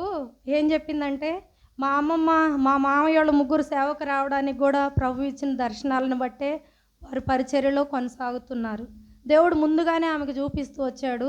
అదే విధానంలో నా భర్త తర్వాత మాకంటే ముందున్నవారు వాళ్ళు కానిస్టేబుల్గా చేస్తున్నారు. ఇప్పుడు కూడా ఉద్యోగం చేస్తూ ఉన్నారు. వాళ్ళు నెల్లూరులో ఉంటారు. ఇద్దరు కూడా ఒకరేమో పులిపీఠం మీద ఉన్నారు, నిలబడి ఉన్నారంట, ఇంకొకరేమో మోకరించున్నారంట. అమ్మమ్మ చెప్పింది, అమ్మ ఎప్పుడన్నా కానీ ఒకళ్ళు నేనున్నా చనిపోయినా, ఇప్పుడు ఇద్దరు లేరు, ఇద్దరు ప్రభు మహిమలోకి పిలువబడినారు. అమ్మమ్మ తాతయ్య ఇద్దరు కూడా లేరు. వారు మా కొరకు ఎంతగానో ప్రార్థిస్తూ వచ్చినారు. మా అమ్మమ్మకి ఎక్కువ దర్శనాలు వస్తూ ఉండేవి, చాలా దర్శనాలు ఆమెకి. ఇంకప్పుడు ఆమె చెప్పింది, అమ్మ వీళ్ళిద్దరు కూడా సేవకు వస్తారు. మా అమ్మమ్మ తాతయ్య ఆశ ఏంటంటే అందరూ సేవ చేయాలి, ఒక్కరు కూడా ఖాళీగా అసలు ఈ లోకంలో వద్దు, దేవుని బిడ్డలతో శ్రమ పొందటం మేలు అనే మాట మా అమ్మమ్మ నోట నేను ఎన్నోసార్లు వింటూ వచ్చాను. ఇంకట్లా వాళ్ళ ప్రార్థన కూడా అదే, ప్రభువా వీళ్ళిద్దరు కూడా ఉద్యోగం వద్దయ్యా, ఉద్యోగం వద్దు, ఏమొద్దు, వాళ్ళని నీ సేవకు పిలుచుకో, నీ సేవలో వాడుకో అని వాళ్ళు ప్రార్థిస్తూ వచ్చి మా అమ్మమ్మ చెప్పింది, అమ్మ ఇది నాకు దర్శనం వచ్చింది, నేను ఉన్నా లేకపోయినా ఇది జ్ఞాపకం పెట్టుకో, తప్పనిసరిగా వాళ్ళు కూడా సేవకు వస్తారు, మీరు కూడా సేవకు వస్తారమ్మా అని చెప్తూ వచ్చింది. ఆ మాట నాకు గుర్తుంది కనుక దేవుడు ఎంతో నమ్మదగిన వాడు. దేవుని యందు నాకున్న విశ్వాసాన్ని బట్టి నేను ఆ దినం నేను ఏమాత్రం కూడా టెన్షన్ పడలా, నిమ్మలంగా ఉన్నా. ఆ రోజు నా భర్త ఏం చేస్తూ వచ్చాడంటే, మాకు దగ్గరగా ఉండే వెంకటేశ్వర రెడ్డి అని ఆ అన్నోళ్ళు ఏదో కొత్తది జేసీబీ కొనుంటే ఆ దాని పని మీద వాళ్ళు ఒక గుడికి రమ్మని అంటే వాళ్ళ గుడి దగ్గరికి వెళ్ళి భోజనం చేసి వచ్చాడు. నువ్వెందుకు భోజనం చేసి వచ్చావు, మనం వెళ్ళకూడదు కదా అని చెప్పి ఇంకిద్దరం మోకరించి నేను ప్రార్థన చేశాను ముందు. అది సర్దుకున్న తర్వాత వెంటనే నా భర్తతో కూడా ప్రేయర్ చేయించి ఇంకా ఉదయాన్నే హాస్పిటల్కి వెళ్ళడం జరిగింది. ఇంకా అట్లా నేను చెప్తూ వచ్చాను, దేవుడు నిన్ను బ్రతికించాడు, ఈరోజు నీ ప్రాణం తీసుకుంటే నువ్వెక్కడ ఉండేవాడివి, దేవుడు నిన్ను బ్రతికించింది, నువ్వు మారు మనసు పొందాలా, దేవుని కొరకు నమ్మకంగా జీవించాలా, ఈ తీర్మానంలోనికి రా అని చెప్పి మాట్లాడుతూ వచ్చినప్పుడు తను కూడా ఆ మాటకి లోబడుతూ వచ్చాడు. తర్వాత తను కూడా బాప్తిసం తీసుకుంటూ వచ్చాడు. తీసుకొని ఇప్పుడు దేవుని పరిచర్యలో ఇద్దరం కూడా వాడబడుతున్నాం. బెరాకాలో కూడా మేముండే సంఘం కూడా బెరాకానే, అద్దంకిలో బెరాకా ప్రార్థనా మందిరం. అక్కడ ఇమ్మానిల్ అంకులు, విజయమ్మ ఆంటీ వాళ్ళు పరిచర్య చేస్తున్నారు సేవకులుగా. అక్కడ ఆ బెరాకాలో కూడా మేము అన్ని విషయాల్లో వాడబడుతూ ఉన్నాం. ఒక ప్రాముఖ్యమైనటువంటి కుటుంబంగా మందిరానికి మేము ఉంటూ ఉన్నాం అన్నమాట. ఈ రీతిగా ప్రభు మా జీవితంలో ఎన్నో మేలులు, ఎన్నో ఉపకారాలు చేస్తూ వచ్చినాడు. ఆ తర్వాత నా ఎడ్యుకేషన్ అయితే టీటీసీ కంప్లీట్ అయిపోయింది. అయిపోయిన తర్వాత 2 డిఎస్సీలు రాయడం జరిగింది, కానీ 5 మార్క్స్లో అట్లా మిస్ అవుతూ వచ్చింది 2 సార్లు. తర్వాత ఇప్పుడు కూడా ప్రిపరేషన్లోనే ఉన్నాను. టెట్ రాయడం జరిగింది, ఇంట్లోనే ఉండి ప్రిపేర్ అవుతున్నా. మొన్న గత టెట్లో 127 మార్కులు రావడం జరిగింది. అన్ని విషయాల్లో నా ఎడ్యుకేషన్ పరంగా కూడా ప్రభు ఎంతగానో సహాయపడుతూ వచ్చాడు. అయితే నా ఆశ ఏంటంటే, దేవుడు సరే ఉద్యోగం చేయాలని కాదు, కానీ చాలామంది ఏమనుకుంటారంటే బ్రతకలేక సంచి తగిలించుకొని సేవ అంటూ తిరుగుతున్నారు అనే టాక్ మా ఊర్లో చాలా ఉంది. ఆ మాట అనిపించుకోకూడదు. నేను ప్రభువా నీ చిత్తమైతే నాకు ఒక ఉద్యోగం దయచేయి. బిడ్డల విషయంలో కూడా నేను దేవుణ్ణి శోధించదలుచుకోవాలి. ఎందుకంటే ప్రభువా నాకు ఏది అవసరమో నీకు తెలుసు, నీ చిత్తమైతే ఒక బిడ్డను దయచేయి, మరొక బిడ్డని నీ చిత్తమైతేనే బలవంతంగా నాకొద్దు, బలవంతంగా తీసుకొని నేను బాధపడలేను ప్రభువా, నీ చిత్తమైతే మరొక సంతానాన్ని ఇవ్వు, నాకు ఒక ఉద్యోగం ఇవ్వు, కొంతకాలము ఆ ఉద్యోగంలో ఉండాలా, తర్వాత రిజైన్ చేసి సేవకు రావాలా. ఇది నా తీర్మానము. అయితే ఈ సంవత్సరము దేవుడిచ్చిన వాగ్దానం ఏంటంటే, నాకు ఆదికాండము అదొక్కడు చదువుకొని ముగిస్తాను. ఆదికాండం 18వ అధ్యాయము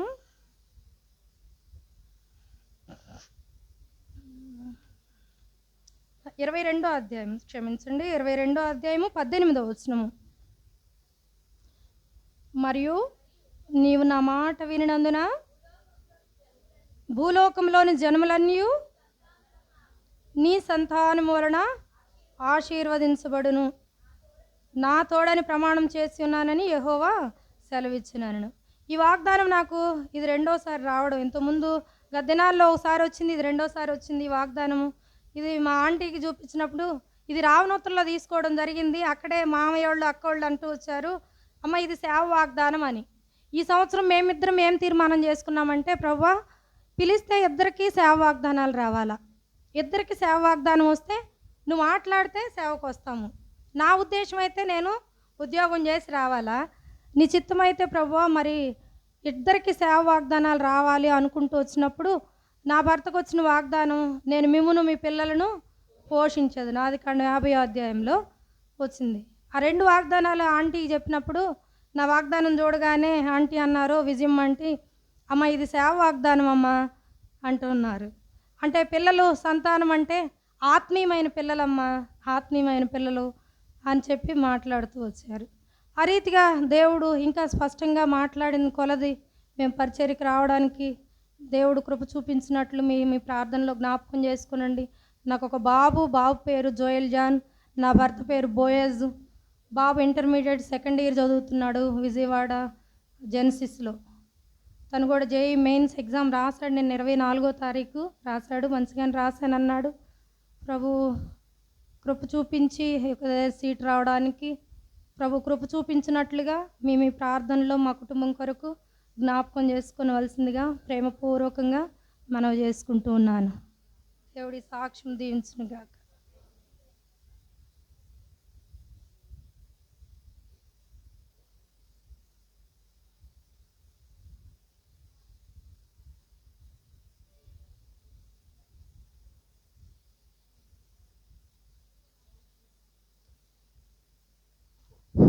సాక్ష్యం విన్నాం కదా, చక్కటి సాక్ష్యం చెప్పారు సహోదరి ఎస్తేర్ రాణి. చక్కటి తీర్మానం చేసుకున్నారు. అయితే మన తీర్మానం ఏంటి? ఏదో వాళ్ళు అరికథలాగా చెప్తారు, మనం తందానంటే తాని తందన కాదు. మనకు కూడా ఒక తీర్మానం అంటూ మన జీవితంలో ఉండాలి.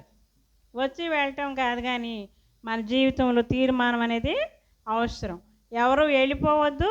4:10 4:15 ముగించేస్తాం క్విజ్. అర్థమవుతుందా? ఎవరు విసుక్కోవద్దు. దేవుని ఇంట్లో సంతోషంగా కూర్చోండి. వెంటనే 4:10 4:15 ముగించేస్తాం. సంతోషంగా క్విజ్ విందాం. సరేనా? ఎవరు వెళ్ళొద్దు. ఏంటి వ్యాన్లు ఉన్న వాళ్ళకి వ్యాన్కి, ఆటోలు ఉన్న వాళ్ళకి ఆటో వాళ్ళకి ఫోన్లు చేసుకుని కూర్చోండి. రెడీగా వచ్చేస్తే ఎక్కి వెళ్ళిపోతాం సంతోషంగా. రండి అక్క.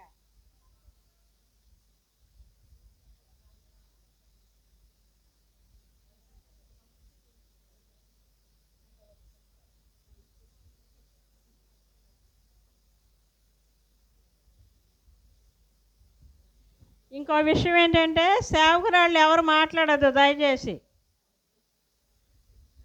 ఓన్లీ విశ్వాసులు మాత్రమే.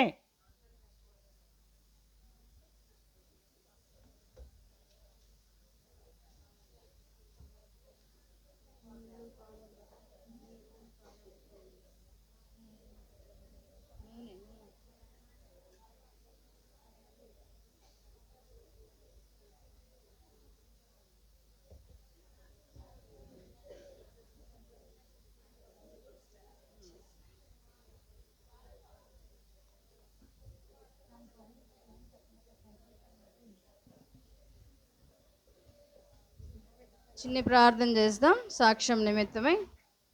పరిశుద్ధుడైన తండ్రి, నమ్మకమైన దేవా, ఈ యొక్క సాయంకాల సమయంలో మిమ్మల్ని స్తుతిస్తూ గణపరుస్తుంటున్నాం.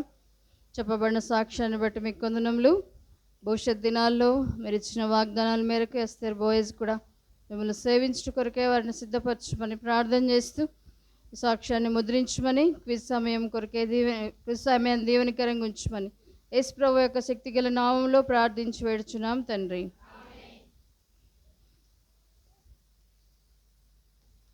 క్విజ్ ప్రారంభించుకుందాం. అయితే దైవ సేవకురాండ్లు కొంచెం మౌనంగా ఉంటే మంచిది. ఎందుకంటే వారు బోధించేవాళ్ళు కాబట్టి వాళ్ళకి మంచిగా తెలిసే ఉంటుంది. అలాగని మిమ్మల్ని ఏం తీసేయట్లేదు. మీరు మాకంటే ఎక్కువగానే బైబిల్ని ఎరిగినటువంటి వారుగా ఉన్నారు. అయితే ఒక్క కండిషన్ ఏంటంటే, మీకు ఆన్సర్ తెలిస్తే, అంటే అన్నీ తెలిసే ఉంటాయి నాకు తెలిసి, నేను చాలా సింపుల్గా రాశాను కాబట్టి చేయి చూపించండి. ఎవరు ఫస్ట్ చేయి చూపిస్తే వాళ్ళకే ఛాన్స్ ఇవ్వబడుతుంది. మీరేం మాట్లాడద్దు, ఆన్సర్ చేయొద్దు. చేయెత్తకుండా చెప్పంగానే నాకు వచ్చేసాను, మనకి ఎట్లా ఉంటుందంటే వచ్చేసి కాబట్టి చెప్పేద్దామని. కాబట్టి అట్లా వద్దు. మీరు చేయి చూపిస్తే, ఎవరు ఫస్ట్ చేయి చూపిస్తే వాళ్ళకే చాయిస్ ఇస్తాము. ఆ తర్వాత ఫస్ట్ క్వశ్చన్ ఇక్కడ లోపల ఉండేవారికి, సెకండ్ బయట ఉన్నవారికి, అట్లా ఆల్టర్నేట్, థర్డ్ ఫోర్త్. ఇటు కూడా ఉన్నారా? ఇటు ఉన్నారా? ఒక్కటే అంట. ఇటు కూడా ఉన్నారా?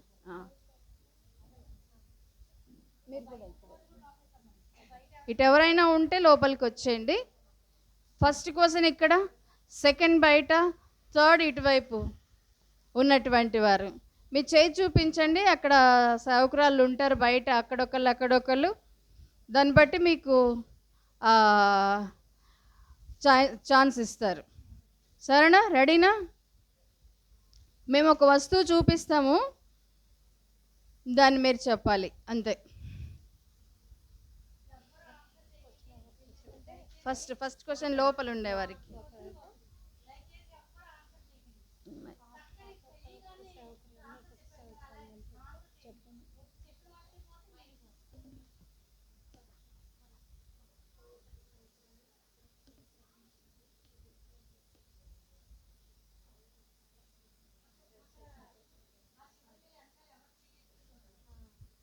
బయట ఒకళ్ళు ఇటువైపు ఒకళ్ళు ఉంటే మీరు చెప్పిన దాన్ని బట్టి మేము గిఫ్ట్ ఇవ్వడానికి కూడా అవకాశం ఉంటుంది.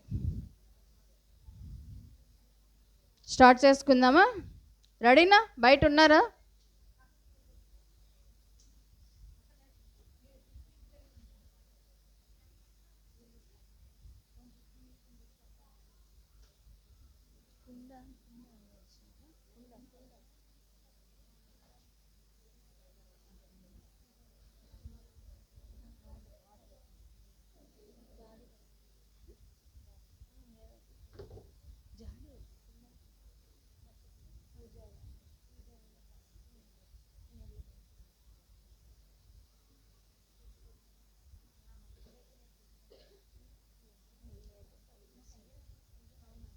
రాయలేదు.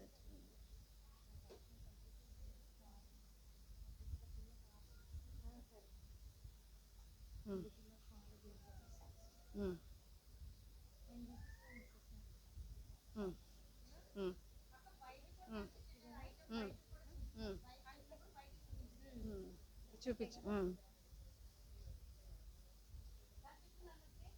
చెప్తారా ఇదేంటో? దారము, నీడిల్ కూడా ఉంది. ఈ దారము నీడిల్ ఉపయోగించినటువంటి ఒక స్త్రీ లోపల వాళ్ళకి మాత్రమే, ఇది లోపల వాళ్ళకి మాత్రమే. ఎవరు ఫస్ట్? అక్క మీరు చెప్పాలి, ఎవరు తీశారు ఫస్ట్? లోపలంతా ఒకటే. పెద్ద ఆ పింక్ శారీ. Thank you.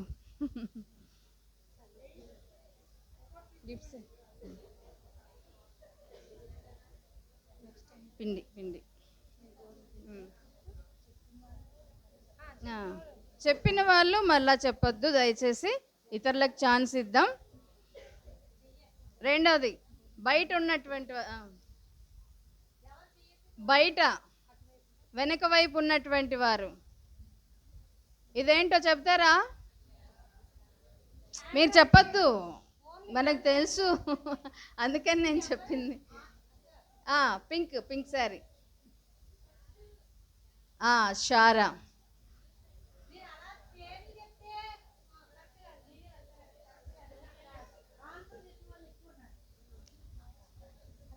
ఇంకో మాట కూడా చెప్తున్నాను, ఒక్క నిమిషం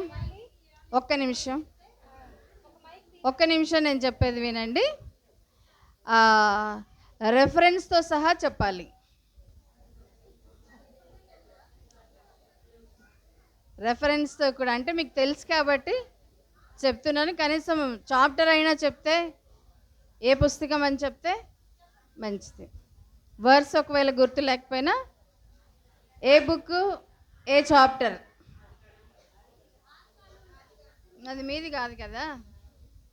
థర్డ్ క్వశ్చన్, బయట ఇటువైపు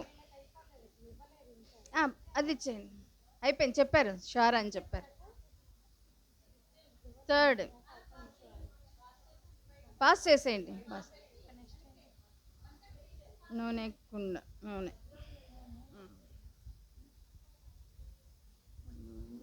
పిండి. వాళ్ళకి కనిపిస్తుందో లేదు.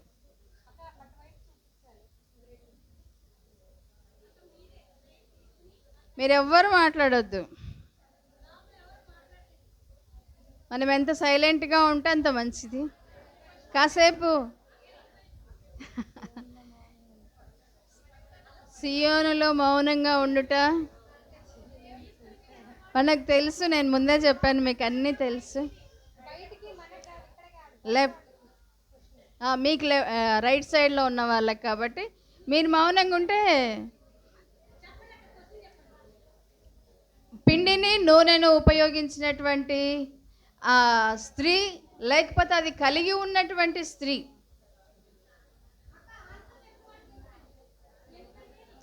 ఎవరు చెయ్యెత్తితే వాళ్ళకి రెఫరెన్స్ కూడా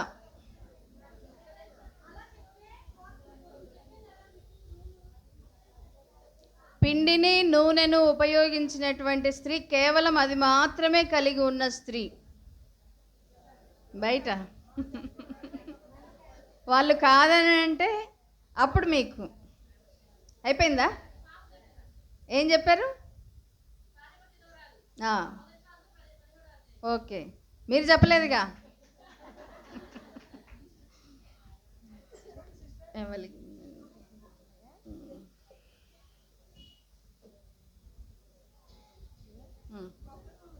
చూపించు.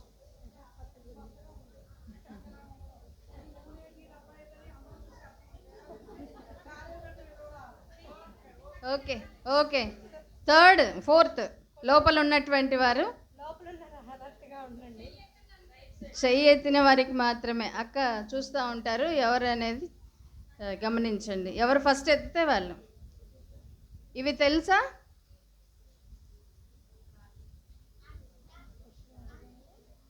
చెప్తావా? Ruth, very good. Reference very good, very good. ఏం పేరు నాన్న? జ్యోతి. అవి నేను ఒకవేళ ప్రశ్న అడిగితే మీకు ఈజీగా అర్థమైపోయింది, అందుకని నేను అడగట్లేదు. అవి ఎవలను ఇంగ్లీష్లో బార్లీ అంటారు.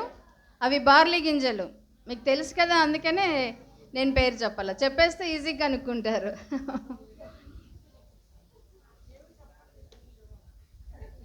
జ్యోతి, వెరీ గుడ్. తర్వాత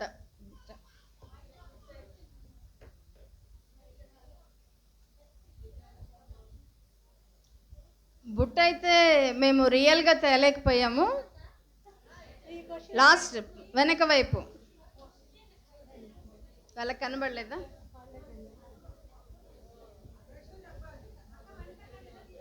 దీన్ని మేము రియల్గా తేలేకపోయాము.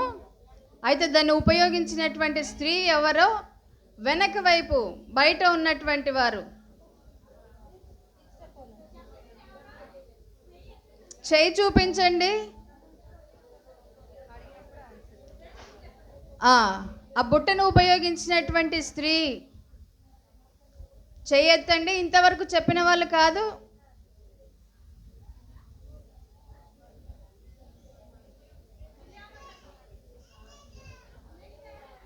కాదు, ఇక్కడ ఇటువైపు రైట్ సైడ్ పంపించండి అమ్మా. చెప్తున్నారా? ఒక్క ఛాన్స్.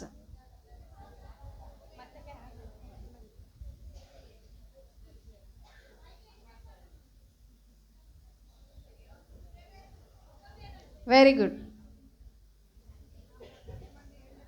యొక్కెబేదు, బుట్టను ఉపయోగించినటువంటి స్త్రీ తన కుమారుని భద్రపరచుకోవడానికి జమ్ము పెట్టని చేసింది, కానీ మేము జమ్ము పెట్టి తేలేకపోయాం, అందుకనే బుట్ట తీసుకొచ్చి.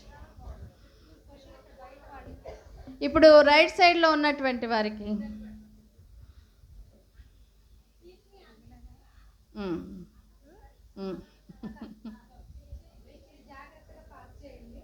లేకపోతే దాన్ని వదిలేసి ఇక్కడ చూపిద్దాం.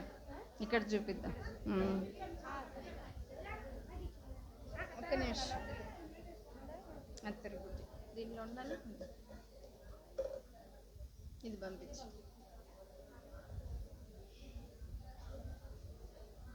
మీరు ఆగితే మంచిది. లోపల ఉన్న వాళ్ళ మౌనంగా ఉందాం. బయట ఉన్నటువంటి వారు అదేంటో ఒకసారి చెప్పి, అది ఉపయోగించినటువంటి స్త్రీ ఎవరో చెప్పి దాని రెఫరెన్స్ కూడా చెప్తే మంచిది. ఎక్స్ప్లెయిన్ చేస్తే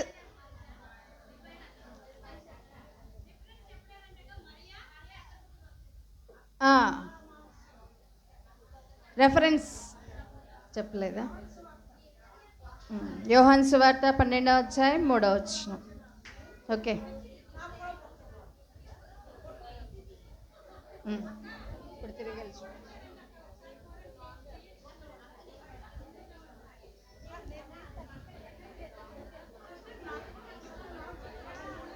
మీకొద్దు. Very good, very good. Aunty చాలా చురుగ్గా ఉన్నారు. తర్వాత లోపల ఉన్నటువంటి వారికి దీన్ని ఉపయోగించి గొప్ప విజయాన్ని తీసుకొని వచ్చినటువంటి స్త్రీ పేరు లేదు. ఎవరిని దీని ద్వారా చంపగలిగిందో ఆ వ్యక్తి పేరు చెప్పాలి. ఒక్క నిమిషం అని చెప్పాను కదా, చేయి చూపించండి, లేకపోతే మీరు ఆన్సర్ చేయండి. దీని ద్వారా ఏ వ్యక్తిని చంపారు, దాని రెఫరెన్స్ చెప్పమ్మా, చెప్పు. కూర్చో. ఇంకెవరైనా హ్యాండ్ చెప్పండి అమ్మా. కాదు, సేవకురాళ్ళకైనా ఛాన్స్. చెప్పమ్మా. సిస్టర్ అందరు చెప్పారు. చెప్పం. Very good, very good. Deevena Kumari గారు.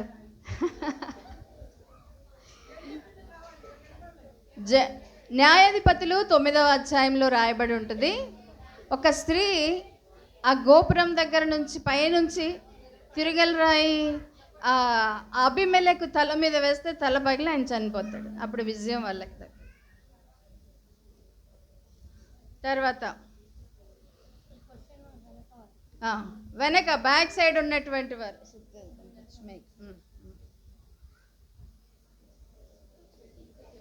మీరు మాట్లాడొద్దు, మీరు మాట్లాడొద్దు. వెనక బ్యాక్ సైడ్ ఉన్నటువంటి వారు, మందిరానికి వెలుపట ఉన్నటువంటి వారు, ఈ రెండు ఉపయోగించి విజయాన్ని ఇచ్చినటువంటి ఒక స్త్రీ.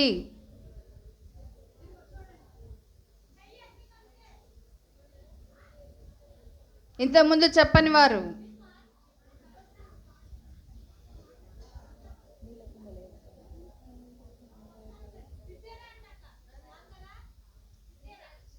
స్త్రీ పేరు అడిగాను నేను. స్త్రీ పేరు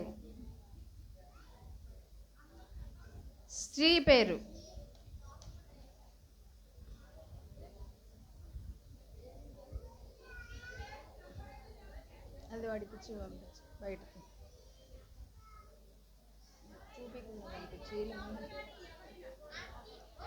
ఒక్క నిమిషం, ఇటువైపు రైట్ సైడ్కి ఇవ్వాలి. రైట్ సైడ్ పాస్ చేయాల్సింది. Right side, right side.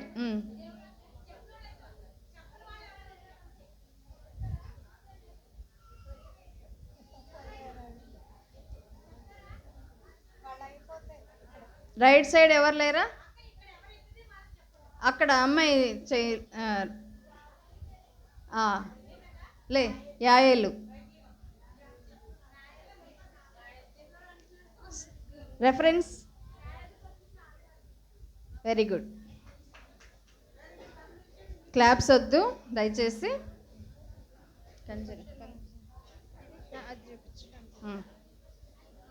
ఇప్పుడు ఇక్కడికి లోపల ఉండే వాళ్ళకి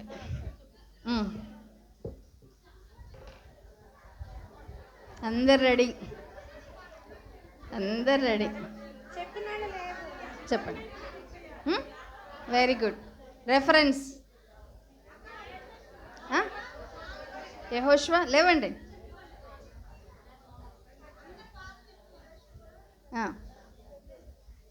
ఓకే. 2వ అధ్యాయంలో 18వ వచనంలో ఉంటుంది. యెహోషువ 2వ అధ్యాయం 18వ వచనం. రెఫరెన్స్ కూడా గుర్తుపెట్టుకోండి. తర్వాత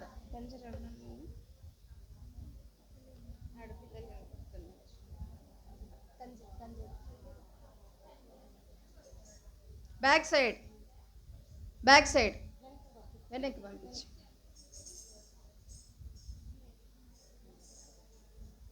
దీనిని ఉపయోగించినటువంటి స్త్రీ. చెప్పిన వాళ్ళు చెప్పకండి, మీరు చెప్పకండి, పాస్ అయిపోయిద్ది. మళ్ళీ మీకు వెనక చెప్పని వాళ్ళు దయచేసి. Very good. మిరియాము. రెఫరెన్స్ కూడా చెప్తారా? Back side reference. పుస్తకం, బుక్. నిర్గమాకాండం 15వ అధ్యాయం 20-21 వచనాల్లో రాయబడి ఉంటుంది. తర్వాత రైట్ సైడ్ వాళ్ళకి పంపించు.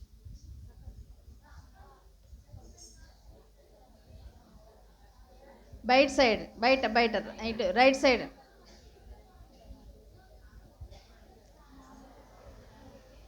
అర్థం ఇచ్చి ఇప్పుడు మీకు ఒక మీరు స్టార్ అనకండి. ఇప్పుడు పంపించినటువంటి ఆ వస్తువు అర్థాన్ని ఇచ్చేటువంటి పేరు కలిగినటువంటి స్త్రీ. మీరు చెప్పకండి, మీకు తెలుసు బయట ఉండే వాళ్ళకి.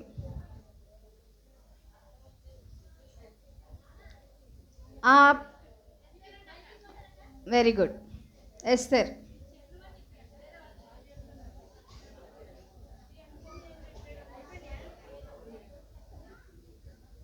ఇప్పుడు లోపల ఉన్నటువంటి వారు ఇప్పుడు అడుగుతా. ఇప్పుడేం లేదు.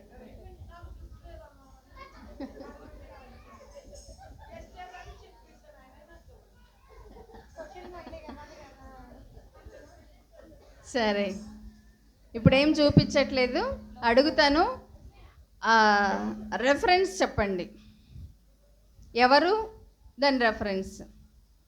సరళ వృక్షము క్రింద కూర్చున్న స్త్రీ ఎవరు? రెఫరెన్స్ చెప్పండి అమ్మా. రెఫరెన్స్.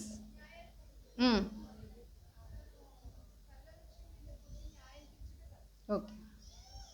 4వ అధ్యాయం 4వ వచనం.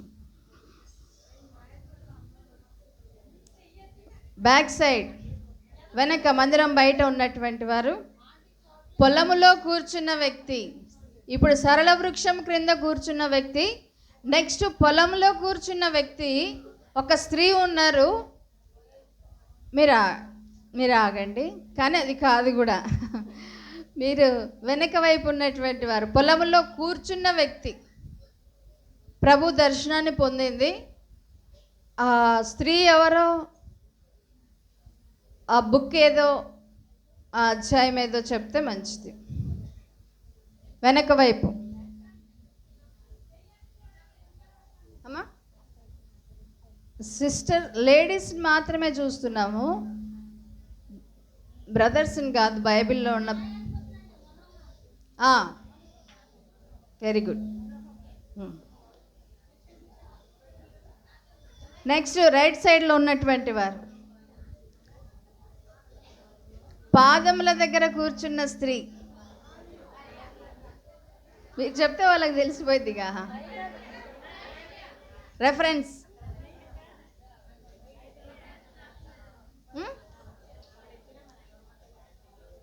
రెఫరెన్స్ చెప్పలేరా? లోపల ఉన్నటువంటి వారు ఆప్ చేయాలా? అవునా, ఓకే.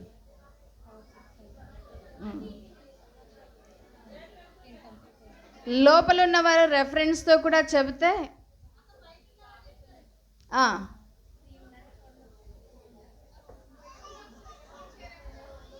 చెప్పండి, మీరు చెప్పండి.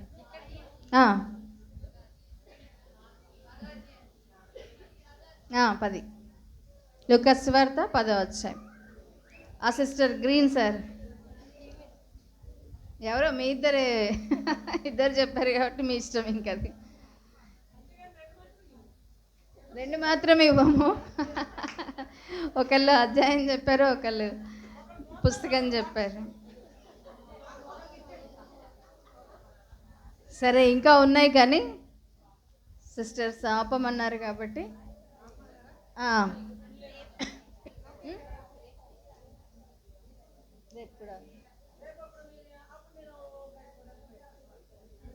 సరేనా? సరే ఆపేద్దాము. ఇంకొక 10 ఉన్నాయి.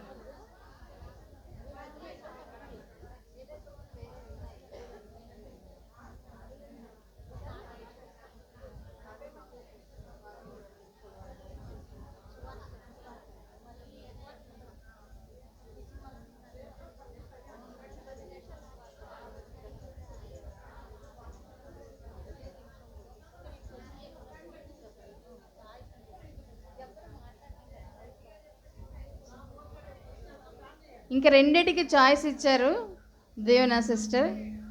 కాబట్టి మౌనంగా ఉంటే మీకు మూడు క్వశ్చన్స్, ఒకటి లోపల, బయట, రైట్ సైడ్. సరేనా? ఓకేనా? ముగ్గురికి చాయిస్.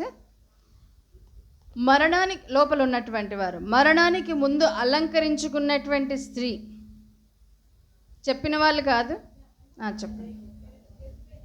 Very good. లేదు, చెప్పలేదు. బయట ఒక స్త్రీ పురుషుని యొక్క కోపాన్ని చల్లార్చగలిగింది. ఆ స్త్రీ మీరు కాదమ్మా, బయట. Very good. రైట్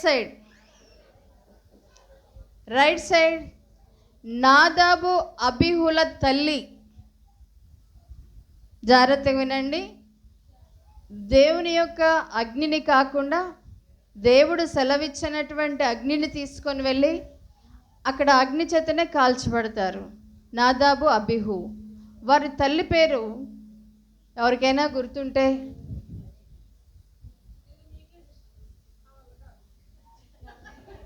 ఉంటారు మనోళ్ళు, చాలా చురుకైన వాళ్ళు. నాదాబు అబీహుల తల్లి.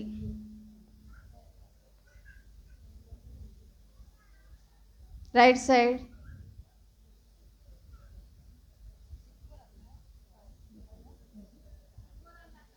కాదు, లోపల వాళ్ళు కూడా ఎవరు హ్యాండ్ రైజ్ చేయలేదు కాబట్టి రాకపోయి ఉండొచ్చు అనుకుంటున్నా. చెప్పమ్మా. అవును, పేరు అడుగుతున్నా. చెప్పమ్మా. Very good. ఎలిసెబా. నీ పేరమ్మా? రిబ్కా. ఎలిసెబా. నిర్గమకాండము 6వ అధ్యాయము 23వ వచనంలో ఉంటుంది. మీరు ఇంటికి వెళ్ళిన తర్వాత చూసుకోవచ్చు. మిగతా క్వశ్చన్స్ రేపు, ఈ దినము వర్తమానం, తర్వాత రేపటి ఉదయకాల వర్తమానం, వీటన్నిటినీ తర్వాత అలాగే జనరల్ కూడా కొన్ని ఉంటాయి. వర్తమానం కూడా జాగ్రత్తగా మరొకసారి ఇంటికి వెళ్ళినాక తిరిగేయండి. లూకాసు వార్త 2:19 ప్రకారం హృదయంలో భద్రపరుచుకొని తలపోసుకుంది. కొంచెం సౌండ్ తగ్గించు. తలపోసుకున్న స్త్రీలాగా సౌండ్ తగ్గించు. మనం కూడా ఇంటికి వెళ్ళిన తర్వాత ఒకసారి జ్ఞాపకం చేసుకుందాం. రేపటి దినం కొరకే సిద్ధపడవచ్చు. మరొకసారి నిర్గమకాండం 35వ అధ్యాయం 25వ వచనాన్ని మాత్రమే చదువుదాం. నిర్గమకాండం 35:25. ఎవ్వరు వెళ్ళొద్దు దయచేసి, కేవలం 10 నిమిషాల్లో ముగిస్తాను. 35:25 అందరం కలిసి చదువుదాం. మరియు వివేక హృదయం గల స్త్రీలందరూ తమ చేతులతో తాము వడికిన నీల ధూమ్ర రక్తవర్ణములు గల నూలును, సన్ననార నూలును తెచ్చిరి. చాలమ్మా, చాలు. మనకి టైం తక్కువగా ఉంది కాబట్టి చేతులతో వడికి మనం అదే చూస్తూ వచ్చాము. ఉదయకాలం మొదటి భాగంలో చేతులు ఎత్తి ప్రార్థన చేయాలని చూసాం. ప్రార్థన ద్వారా కోరిక తీర్చబడుతుంది. దేవుని హృదయాన్ని మార్చగలం. దేవుని హృదయాన్ని మార్చగలిగేటువంటి శక్తి మానవులకు దేవుడు ఇచ్చాడు. అయితే ఆ భాగమంతా మనం ధ్యానించడానికి చాలా సమయం పడుతుంది. ఆ శ్రేష్టమైన సుగుణాలు వాళ్ళు కలిగి ఉన్నారు కాబట్టి దేవుని హృదయాన్ని మార్చగలిగారు. కాబట్టి మీరు ఇంటికి వెళ్ళిన తర్వాత మోషేను, నినవే ప్రజల్ని, ఆ తర్వాత హిజ్కియాని, ఆ తర్వాత దావీద్ మహారాజు, 2 సమూయేలు 24వ అధ్యాయము, ఆ తర్వాత ఆ, ఆ, ఏలియా కూడా మొదటి రాజుల్లో 18వ అధ్యాయంలో అక్కడ కూడా తను మార్చగలుగుతూ వచ్చాడు. అలాగా ఇంకా కొంతమంది ఉన్నారు. కాబట్టి మనము స్త్రీలు కాదు, స్త్రీలను ధ్యానించలేదు, మనం ఈ పురుషులను మాత్రమే మనం చూడగలుగుతా ఉన్నాం. మనం చూసినటువంటి స్త్రీ సిపోరా. తర్వాత సెకండ్ సెషన్లో మనం చూస్తూ వచ్చినాం, నీళ్ళ కుండను చేతి మీదకి దించుకొని నీళ్ళు ఇచ్చి ఎలియాజర్ను తృప్తిపరచగలిగి తాను దేవుని చిత్తంలోకి రాగలుగుతూ వచ్చింది. కాబట్టి దేవుని వాక్యాన్ని మనం కలిగి ఉంటూ ఇతరులకు అందించడం ద్వారా వచ్చే మేలేంటో చూస్తూ వచ్చాం. అదే నీటి ద్వారా ఎఫెసీలకు రాసిన పత్రిక 5వ అధ్యాయం 27వ వచనం. ఎఫెసీలకు రాసిన పత్రిక 5వ అధ్యాయం 27వ వచనం. ఉమ్, ఉమ్, ఉమ్, ఉమ్, ఉమ్, ఉమ్, ఉమ్, ఉమ్, ఉమ్, ఉమ్, ఉమ్, ఉమ్, ఉమ్. పరిశుద్ధపరచుటకు, హృదయాన్ని శుద్ధి చేయుటకు. మార్కు సువార్త 7వ అధ్యాయంలో కూడా మనం చూస్తూ వచ్చినాం, అనేకమైనవి హృదయంలో నివాసం చేస్తూ ఉన్నాయి. చెడ్డవన్నీ మనుషుని హృదయంలో నుంచే వస్తాయి. మార్కు సువార్త 7:21-22 వచనాలు మరొకసారి మీరు చదివితే మంచిది. ప్రాముఖ్యంగా చదవండి. మనుషుని హృదయంలో నుండి దురాలోచనలు, జారత్వములు, దొంగతనములు, నరహత్యలు, వ్యభిచారము, లోభములు, చెడుతనము, కృత్రిమము, కామవికారము, మత్సరము, దేవదూషణయు, అహంభావమును, అవివేకమును వచ్చును. ఈ చెడవనియు మనుషుని అపవిత్రపరచును. అలాగే ప్రకటన గ్రంథం 21వ అధ్యాయం 8వ వచనం. ప్రకటన గ్రంథం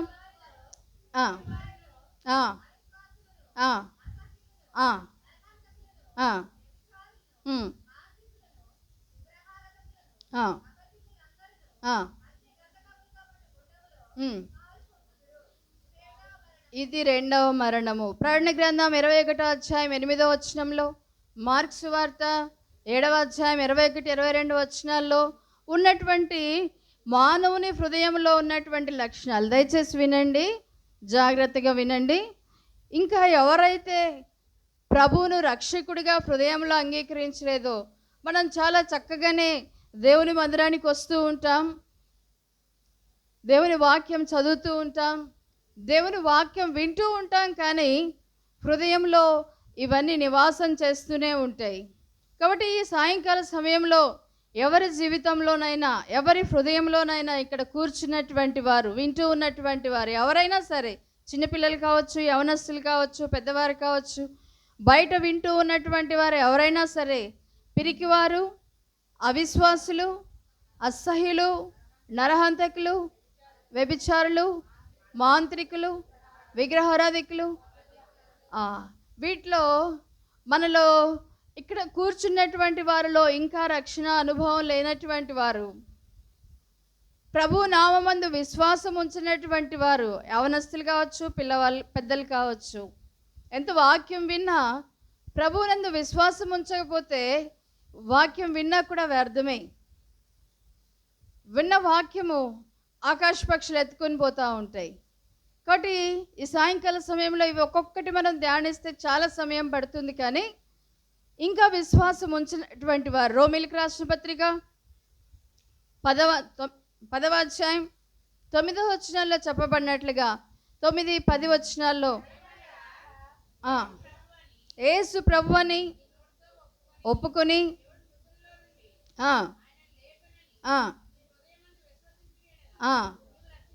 ఎవరైతే ఇంకా విశ్వసించలేదో, యేసు ప్రభువారు నా కొరకే మరణించాడు, నా కొరకే సమాధి చేయబడ్డాడు, నా కొరకే తిరిగి లేచాడని ఎవరైతే విశ్వసించలేదో వారు నిశ్చయముగా రెండవ మరణానికి అనగా నరకాగ్నికి వెళ్ళవలసిన వారిగా ఉంటారు.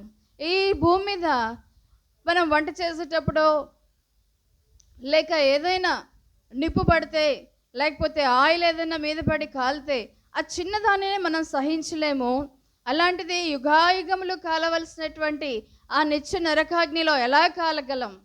ఒక్కసారి ఆలోచించి ఈ సాయంకాల సమయంలో యేసుప్రభువా, నేను పాపిని, నీ రక్తంతో నన్ను కడుగు, నాలో ఉన్నటువంటి అవిశ్వాసాన్ని తొలగించు, నేను నీ యందు విశ్వాసం ఉంచుతున్నా, నా కొరకేనే ఈ లోకానికి వచ్చావు, నా కొరకే మరణించావు అని చెప్పి ఎవరైతే ఒప్పుకుంటారో వారిని ఈ క్షణంలోనే తన కుమార్తెగా ప్రభు అంగీకరించేటువంటి వాడుగా ఉన్నాడు. యోహాను సువార్త 1వ అధ్యాయం 12వ వచనం ప్రకారం దాన్ని అందరూ అంగీకరించడం,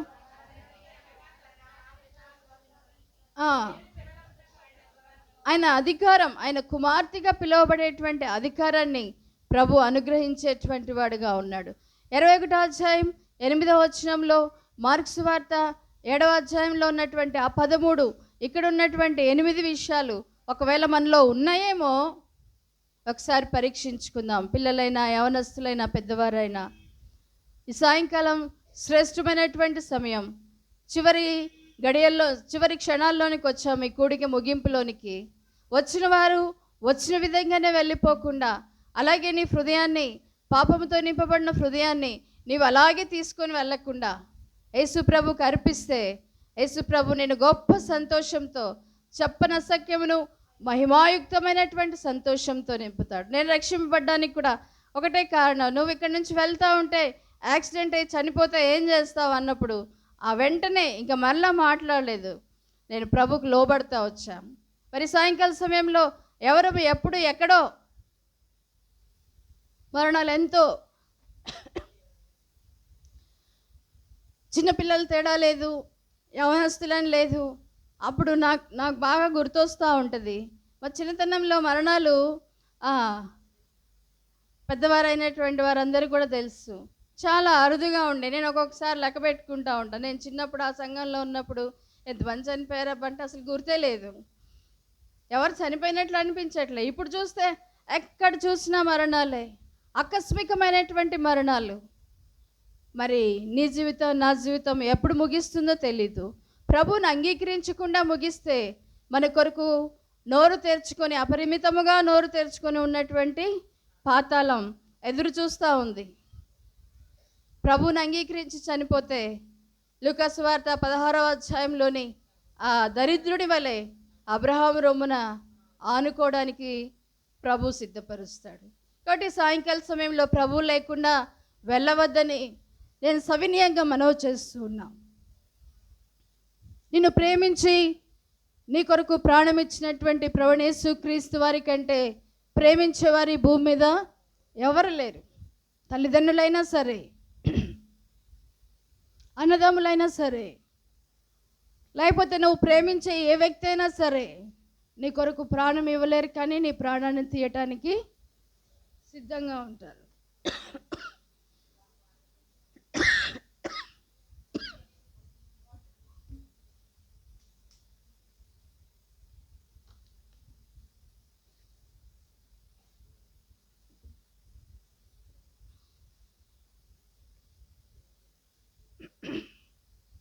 నిన్ను ప్రేమించినటువంటి ప్రభువైన యేసుక్రీస్తు వారి ప్రేమను, ఆ సిలువను దాటి వెళ్ళొద్దు.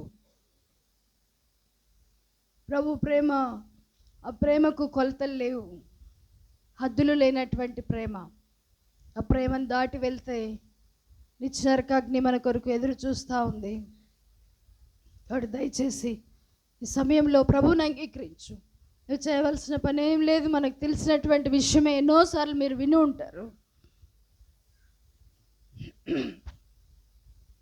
చిన్న మాట, యేసు ప్రభువా నేను పాపిని అని ఎవరైతే ఒప్పుకుంటారో వారికి నిత్యమైనటువంటి రక్షణ, అది చెప్పనసక్యమును మహిమాయుక్తమైన సంతోషాన్ని భూమి మీద ఇస్తాడు.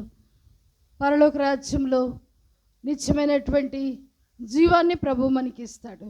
మోకరించండి, ప్రార్థన చేసుకుందాం. ఈ మధ్యాహ్నం సాయంకాల సమయంలో ప్రభు నిన్ను దర్శించిన వేళ పరిశుద్ధ గ్రంథంలో చెప్పబడినట్లుగా నేడే మికిలి అనుకూలమైనటువంటి సమయం, ఇదే గొప్ప రక్షణ దినం. కాబట్టి ప్రభుని అంగీకరించకుండా ఈ స్థలాన్ని విడిచిపెట్టి వెళ్ళవద్దు. ప్రభు నిన్ను కోరుతూ ఉన్నాడు, నీ కొరకు ఆయన చేతులు చాపి ఉన్నాడు. నా కుమార్తె నీ హృదయం నాకిమ్ము అని ప్రభు ఈ సాయంకాల వేళల్లో అడుగుతూ ఉంటుండగా 21వ అధ్యాయం 8వ వచనంలో 7, 21, 22 వచనాల్లో ఉన్న లక్షణాల్లో నీలో ఉంటే ఈ సమయంలోనే ప్రభు దగ్గర అడుగు. వాటన్నిటి నుంచి గొప్ప విడుదలను ప్రభు నీకు కలిగిస్తాడు.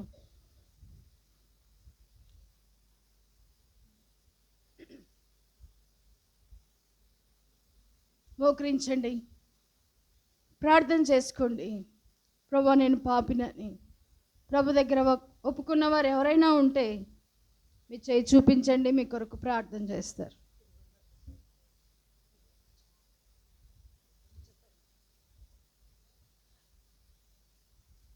తిరుగుడు మెట్ట మీరు సేవకురాలు వచ్చి ప్రార్థన చేస్తారు.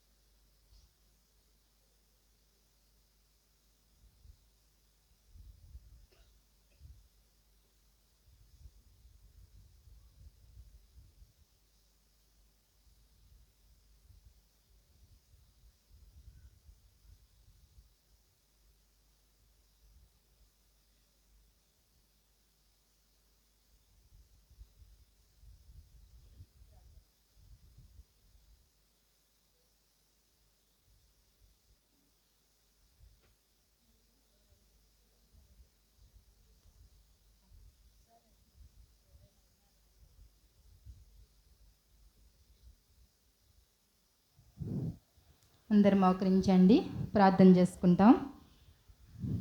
మరి ఎంతో మంచి వాక్యము మనకి వినిపించబడుతూ వచ్చింది. ఈ మధ్యాహ్నకాల సమయంలో మరి సాక్ష్యం ద్వారా ఎవరైతే మంచి తీర్మానం చేసుకున్నారో, అలాగే మరి రక్షణ వార్త కూడా ఎంతో క్లారిటీగా మనకి వినిపించబడుతూ వచ్చింది. ప్రభు లేకుండా ఎవరైతే ఇంకా మనము జీవిస్తూ ఉంటే ఇదే రక్షణ దినము. మరి నేను ఇంకా ప్రభు గురించి నేను వినలేదు అని అనడానికి మనకి ఏమీ లేదు. ఎందుకంటే ఎంతో క్లారిటీగా వాక్యము రక్షణ వార్త మనకు వినిపించబడింది. అయితే ఈ సమయంలోనైనా మనం తీర్మానం చేసుకుంటే మంచిది. ఎవరు కూడా హృదయాన్ని కఠినపరచుకోవద్దు. దయచేసి ఎవరైతే మరి తీర్మానం చేసుకున్నారో మీ హస్తాన్ని చూపిస్తే మరి మీ కొరకు ప్రార్థన చేయడానికి అవకాశం ఉంది. ఎందుకంటే మరి ఈ రక్షణ దినాన్ని మనం దుర్వినియోగం చేసుకోకూడదు. సోదరి మిమ్మల్ని దీవించిన గాక. మరి ఇంకా ఎవరైనా సమయాన్ని పోనివ్వద్దు, అజ్ఞానులు పోలి మనము ఉండకూడదు అని ఉదయకాలం నుంచి ఒకటే రీతిగా మనకి వాక్యము తెలియపరచబడింది. రక్షణ తీర్మానం చేసుకోండి, మంచిది. ఈ యొక్క స్థలాన్ని విడిచిపెట్టక ముందే తీర్మానం చేసుకుంటే మంచిది. ఇంకెవరైనా సరే మీకు సమయం ఇవ్వబడింది, ప్రార్థన చేస్తాం మీ కొరకు.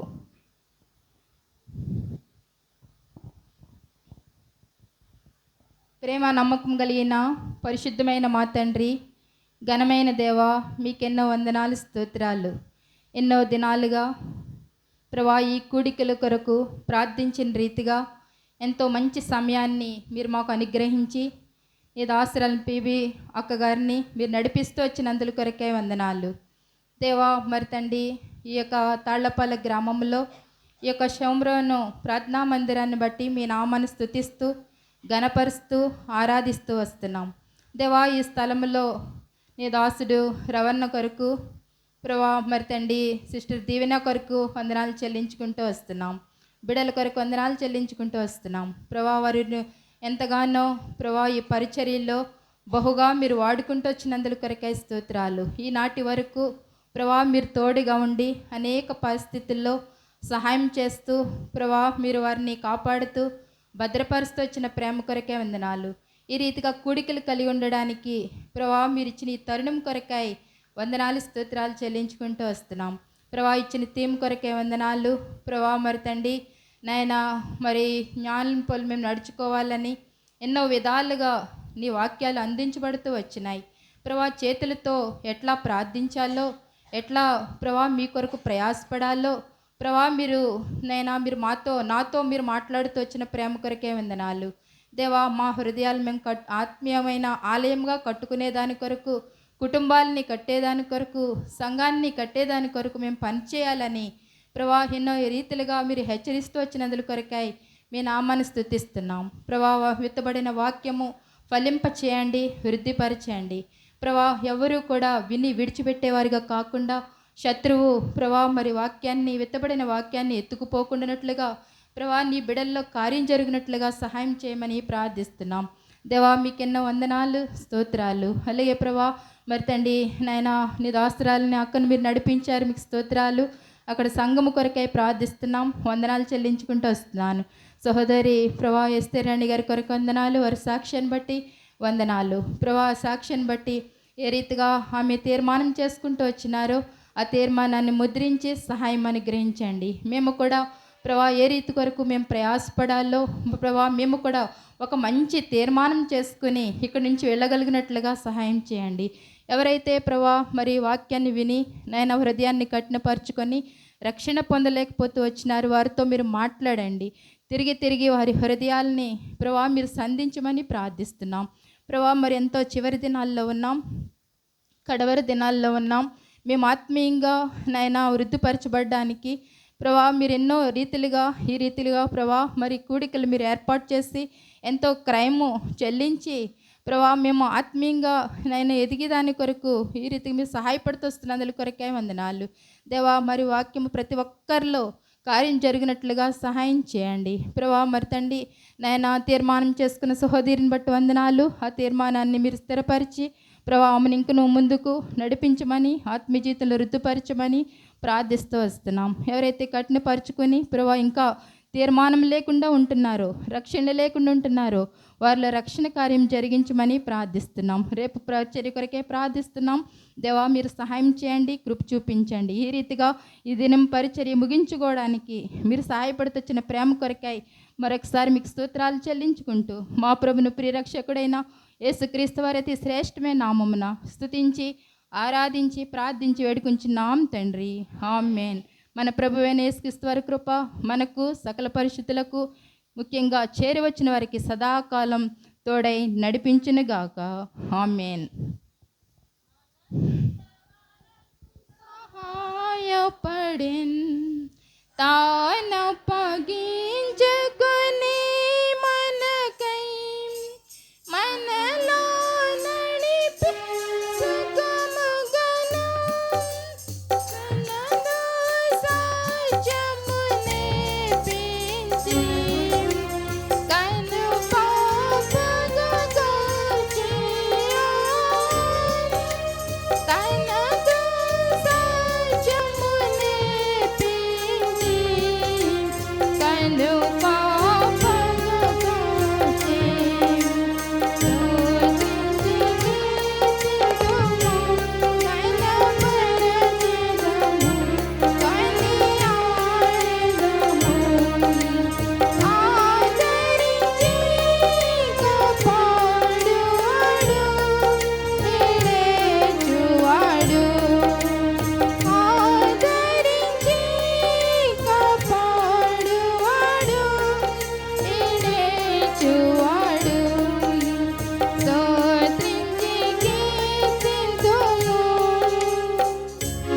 Praise lord. అందరికీ ప్రైజ్ లార్డ్.